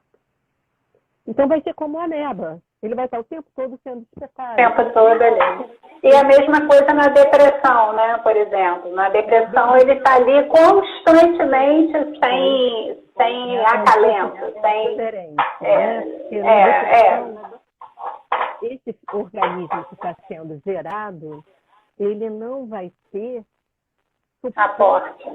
E aporte, né? Vamos dizer assim, nutricional, energético, para que ele possa expandir. Então, ele vai ter que funcionar de uma forma muito pequenininha, muito pequena, para poder se manter vivo. Porque, né, a vida, né, a gente sabe disso. Né? Na verdade, eu descobri isso a primeira vez que eu entrei dentro de um centro de reabilitação. Acho que foi a primeira vez que eu entrei foi em 1990. Aí eu cheguei, né, era o CREA, é um centro de reabilitação aqui em Niterói, que já não existe mais. E eu fui para, né, na minha primeira faculdade de fisioterapia. Eu fui como estagiária e entrei lá naquele centro e vi aquelas crianças e a coisa que mais me deixou espantada, como aquelas crianças conseguiam viver, né, tá ali com tão pouco. E aí você vê que a vida ela tenta se manter de qualquer forma, né? Tem algo vivo ali. lá se trabalhava com crianças muito graves, né? Porque atendia São Gonçalo, Itaboraí e SUS. Então, eram realmente crianças muito graves que estavam ali. E você olhava e dizia assim, meu Deus, o que faz isso aí, esse organismo, essa criança está viva. Mas tem alguma coisa. Então, a vida ela tende a se manter. Então, uma mãe deprimida, né, voltando lá para o útero, quando ela está muito deprimida, esse organismo ele vai tentar se manter vivo. Então, nós temos uma série de coisas aí que pode levar a esse organismo a ir mais para o centro, a não conseguir ir para fora. Então, o que a gente imagina sobre o autista, né? Nesse momento de desenvolvimento, nós estamos estabelecendo a nossa capacidade de contato. Isso é um conceito reichiano também. Porque quando a gente pensa em contato, a gente pensa, olhar e ver. Não, não é só isso. Muitas vezes a gente olha e não vê, né? E quando o Reich vai falar de contato, ele fala de uma, vamos dizer, que seria uma estrada de mão dupla. Contato é lá fora, a capacidade que eu tenho de enxergar o que está fora. De ir lá e de deixar chegar. Exato, que a gente vai chamar isso de relação. Então, nesse período, né, nesse primeiro desenvolvimento, que é todo o desenvolvimento da vida intrauterina até o nascimento, é esse contato que vai estar sendo estabelecido. Né? O contato que seria o quê? Eu poder ver lá fora e ver aqui dentro. Estabelecer esse limite que é entre eu, né? E isso vai sendo, nesse primeiro desenvolvimento, nós estamos o tempo todo desenvolvendo essa capacidade, né? Que é a capacidade de contato que Reich vai falar, que é o desenvolvimento do primeiro segmento. Bom, então se nós temos alguma coisa aí que interfere, né? Seja uma situação pontual, né? Pode ser uma mãe que passa por um trauma, uma mãe muito deprimida, ou uma situação de relação, pode ser que esse organismo não consiga ter a capacidade, a partir do momento que ele nasce, de estabelecer esse contato com o mundo lá fora. Porque essa primeira matriz, ela não foi boa. E aí nós vamos ter que pensar no conceito de matriz.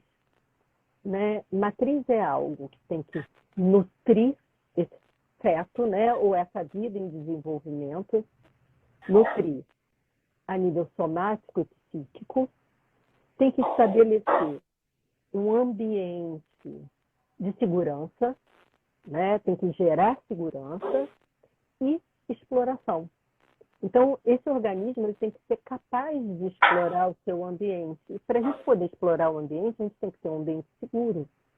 Um ambiente aquecido, que seria nesse momento, que é a necessidade desse feto, né? Desse ser em desenvolvimento. Então, se algo acontece nesse trajeto, quando essa criança nasce, ela nasce com uma capacidade diminuída, né, de poder ir para o mundo. Então, né, o autismo é uma situação clínica, né? Na maioria das vezes, diagnóstico clínico. É uma criança que não consegue estabelecer, né, desde bebê, o contato ocular. É uma criança que é muito dispersa. Né? Normalmente, assim, quando é muito pequenininha, é mais difícil a gente fechar um diagnóstico. Mas e até isso também é um fator, né? Que eles dizem, nascer com baixo peso, né? Prematuro, tudo isso seria... mas isso tudo está envolvido com a primeira matriz, né? Exatamente, está envolvido com o ambiente. Um bebê PIG, né? Que é pequeno para a idade gestacional, ele não é PIG à toa. Ou às vezes, né?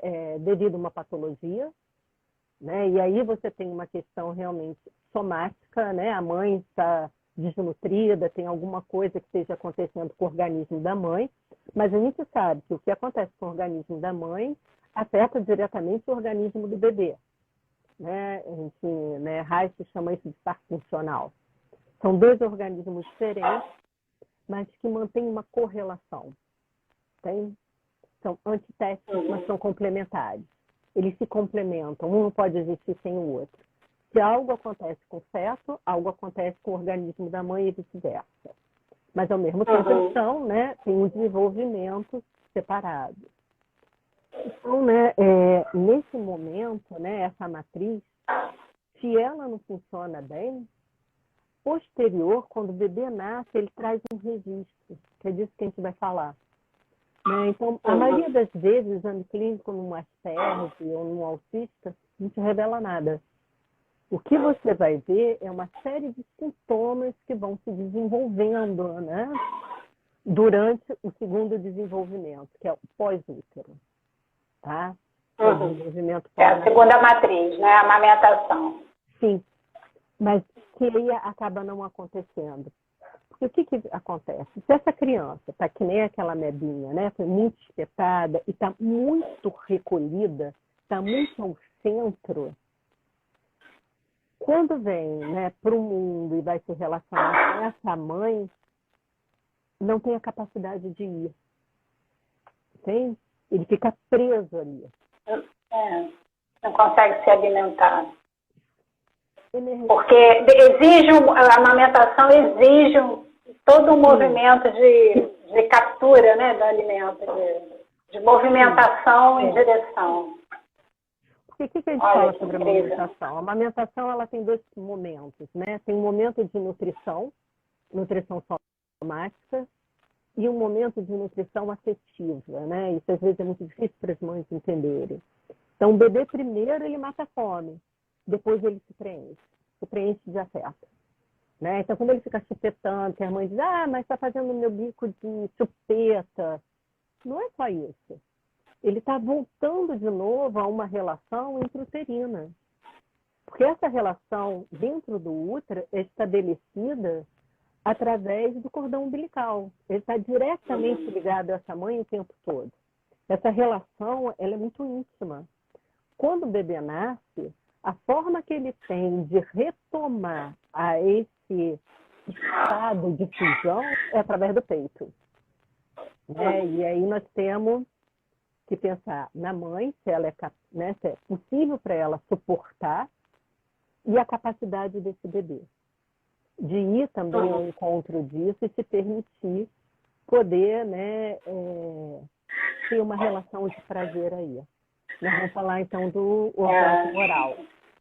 Tá? Nós sabemos que os bebês, quando são amamentados, eles têm um orgasmo oral. Muitas mães acham que eles estão tendo uma crise epilética, não estão, não. Eu pensei que meu filho estava tendo uma convulsão. Sim, corri com ele para emergência, muitas vezes. Tinha muito Mas ele não está com febre, gente. Como é que pode? O que acontece? O bebê ele tem literalmente um orgasmo. O corpo inteiro treme, os olhinhos reviram e a boquinha treme. Algumas mães ficam apavoradas, né? O que está acontecendo? Eu pensei que fosse uma convulsão. Pois é, mas não é. É normal, é natural. Os bebês fazem isso. Né? E as mães, às vezes, se assustam mesmo.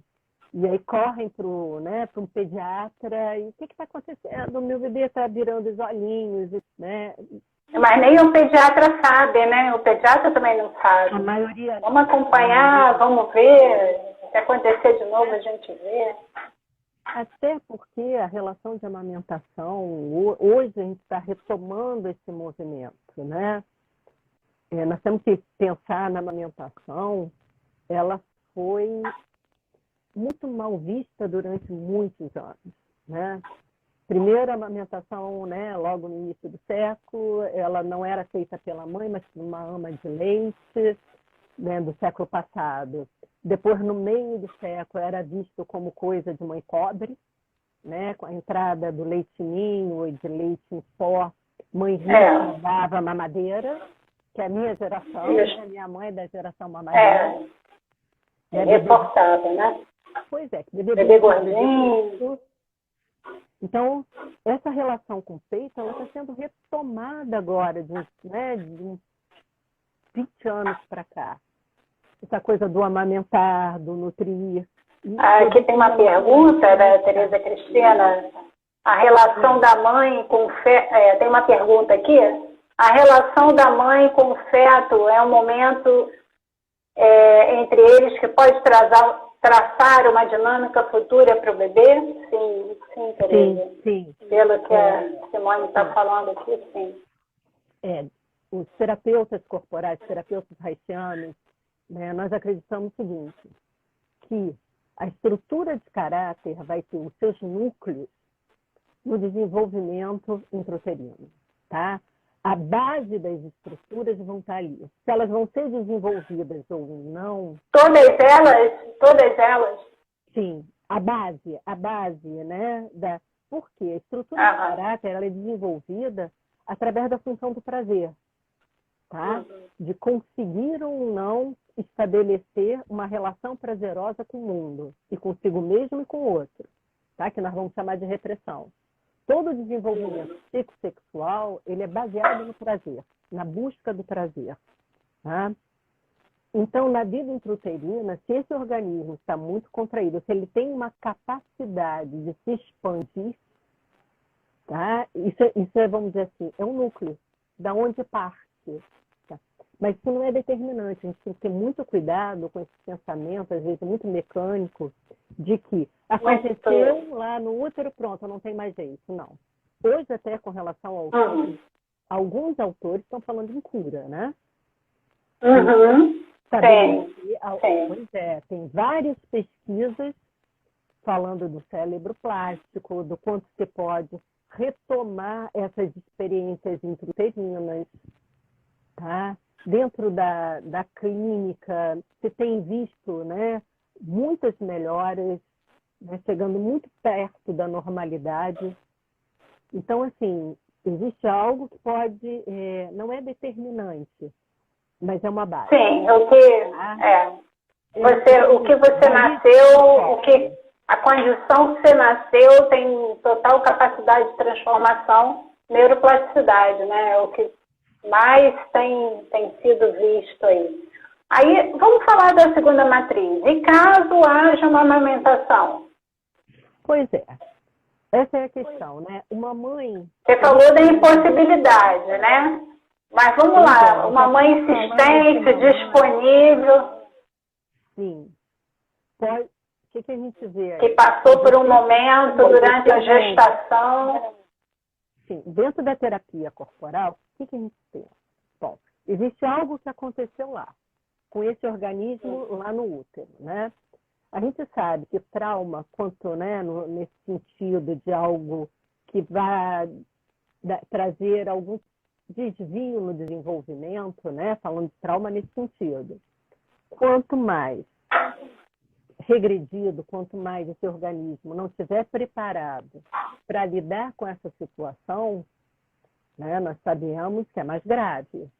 Então, tudo que se passa na vida intrauterina é muito mais grave do que pós, porque depois, quando você sai, você tem outros recursos que na vida intrauterina a gente não tem.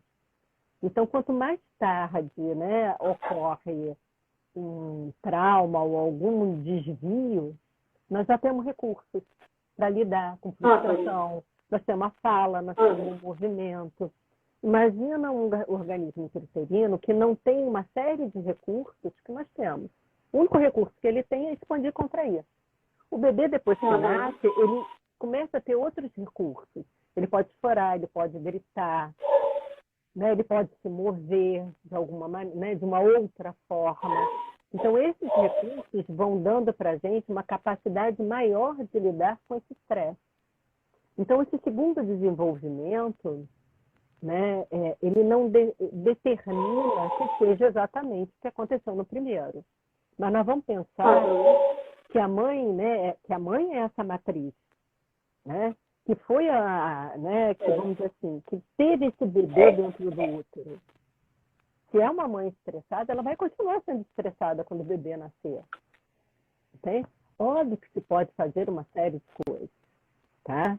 Se ela percebe isso, se for procurar ajuda, isso pode. Então nós temos outras coisas que podem não ser determinantes, entende? Se essa criança vai ser autista ou vai ter qualquer problema no seu primeiro segmento, que seja esquizoidemia. E aí nós colocamos uma série de doenças, não só o autismo, tá? Que podem ser determinadas em uterino. esquizofrenia é uma delas. Hoje a gente estuda a esquizofrenia como algo que tem o seu núcleo na vida intrauterina, tá? Problemas psíquicos, né, mais graves de uma forma geral. Nós sabemos também que, a nível somático, né, as doenças autoimunes são doenças que são desenvolvidas... Intrauterina? Sim. Olha. Nós colocamos... faz sentido, né? Faz sentido.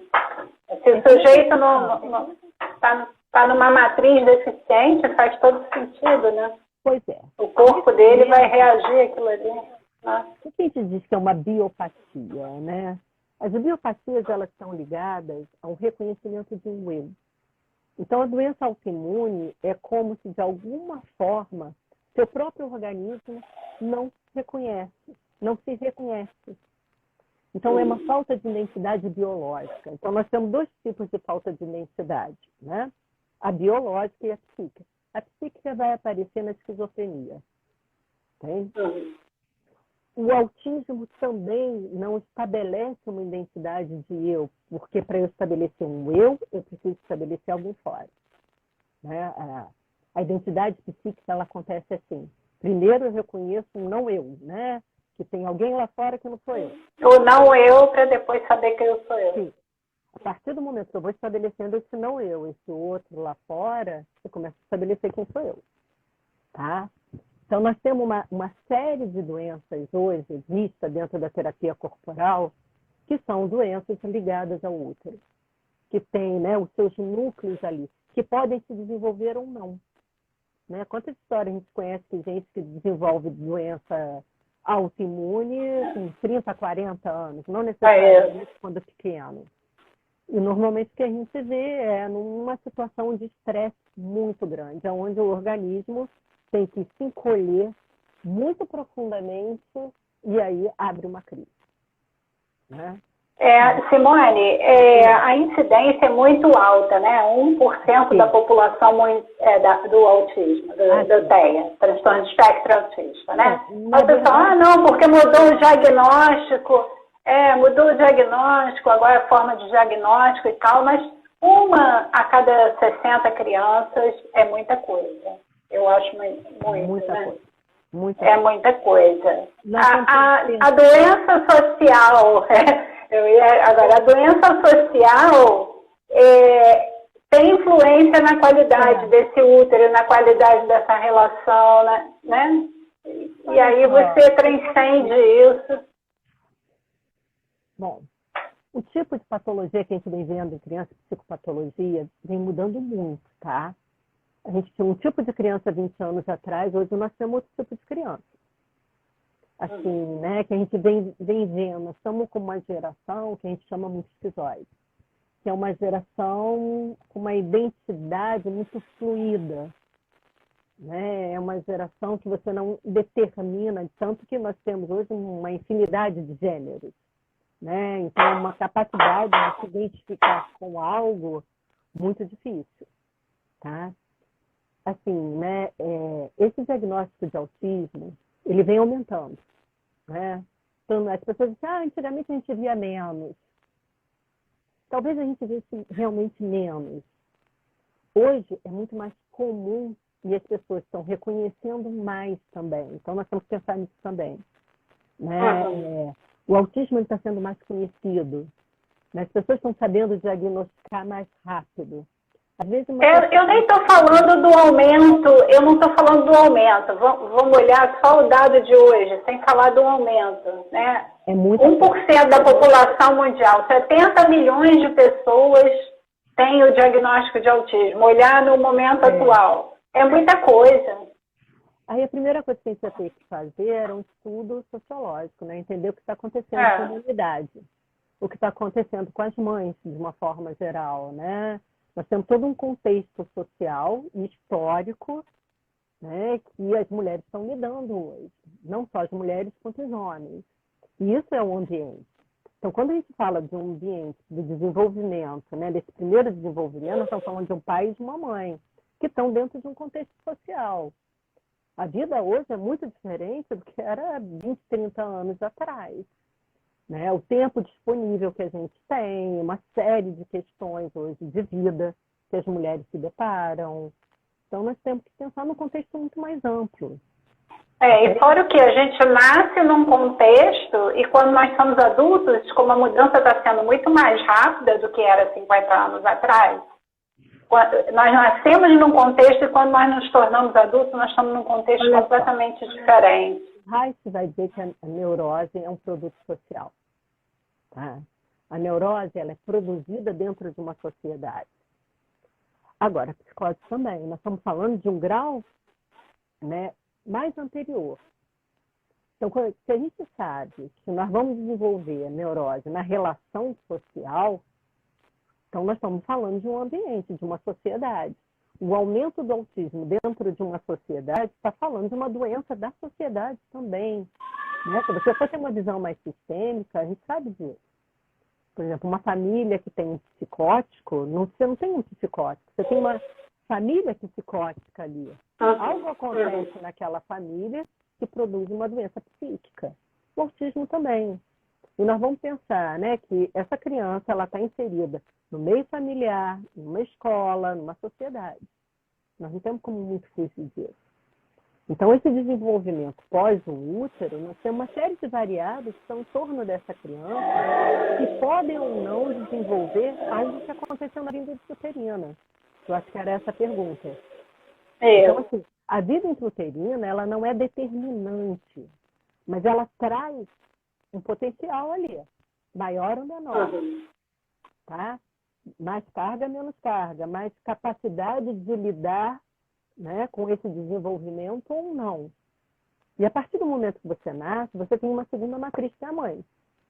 Então, essa relação mãe-bebê, esse vínculo que vai poder ser formado, né, porque é uma dupla. Então, nós não estamos falando só de um bebê, nós estamos falando de uma mãe. Qual é a capacidade dessa mãe também? Tem? Então, esse segundo desenvolvimento, que é a matriz mãe, nós vamos ter que pensar na mãe. Né? Quando, por exemplo, quando a gente vai falar, né, normalmente eu vejo as pessoas falando de desmame de uma forma muito mecânica, olhando para o bebê. Não, porque aí nasce dente, tem que tirar do peito. Porque com 8 meses, né, a criança... Quando a gente vai falar de desmame, nós estamos falando de mãe, bebê. Tá? Ainda temos que lembrar que tem uma outra figura, que é o pai, que entra... Que é o pai. Sim, é uma tríade. Sempre. Tá? Essa relação é uma relação em 3. Esse pai está aí, tem uma função. E o pai é a terceira matriz, seria a terceira matriz, já é o outro, fora o bebê e a mãe. Fora o bebê e a mãe. Mas nessa segunda matriz, o que acontece? Né? Esse bebê e essa mãe tem que ser capaz de fazer vínculo. Os dois. Não só o bebê, mas a mãe também.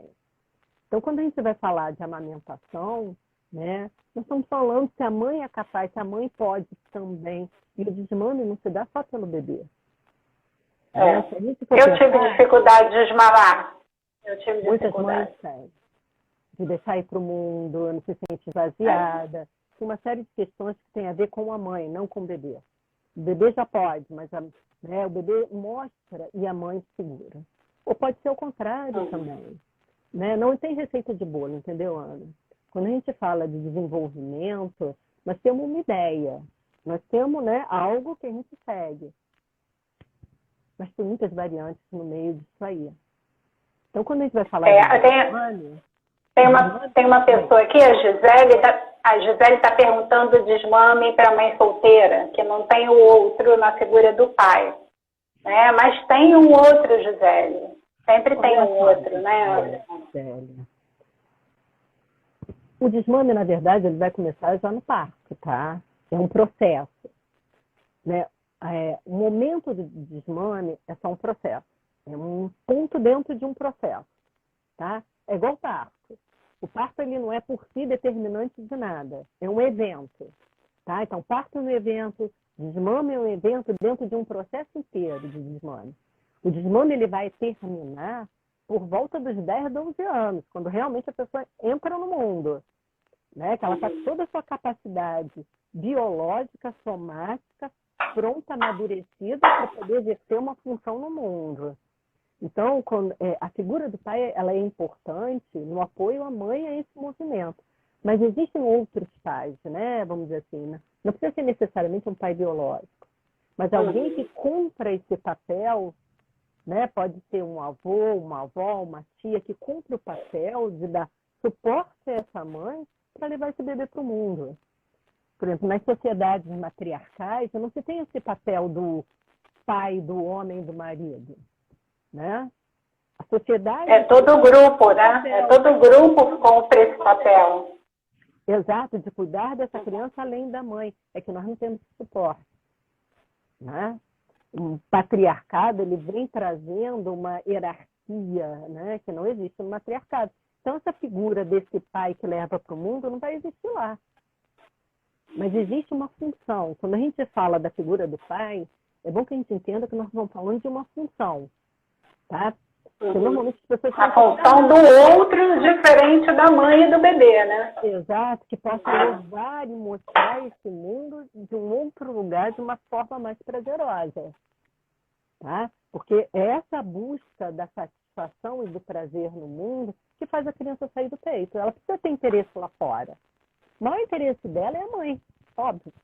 A mãe gera prazer, cuidado, né? Para que ela possa sair é necessário que algo lá fora seja muito interessante. E ela tem que começar a descobrir o prazer, não só na boca, né? Que é o tal do orgasmo oral, mas no corpo como um todo. E aí nós vamos ter as questões da repressão sexual no desenvolvimento, tá? Mas isso é uma outra história. Aí é outra história. Exato. Gisele, está perguntando aqui como oferecer o mundo no processo do desmame, no isolamento social, mas o mundo aí é um outro diferente da mãe, entendeu? Não é o mundo sair na rua, não. O mundo é o outro, né? Uma outra pessoa que não seja mãe. O problema do isolamento social depende muito se essa mãe está fazendo isolamento sozinha com esse bebê. Aí realmente fica difícil encontrar, né, esse interesse pelo outro que não seja mãe. Né? Porque o bebê tende a olhar para a mãe e querer o peito, né? Mãe e peito é quase a mesma coisa. É. Mas assim, né, dentro do isolamento, se houver alguém que chame o interesse dessa criança, que cumpra essa função, que é essa função do pai, né? Não é tomar, retirar da mãe, mas começar a mostrar possibilidades novas, diferentes. Agora, no desmame tem um par funcional, né? Que é a mãe poder deixar o bebê ir e ir buscando, junto com esse bebê, com essa criança, novas formas de se relacionar dentro do prazer. Que não fique essa relação só de peito, mas que essa mãe possa ir desenvolvendo novos mecanismos de relação. Simone? Oi. Simone, está acabando o tempo. Tá. Eu vou fechar e vou abrir de novo, tá? Só para a gente fechar isso. Tá bom. Tá bom? Ok.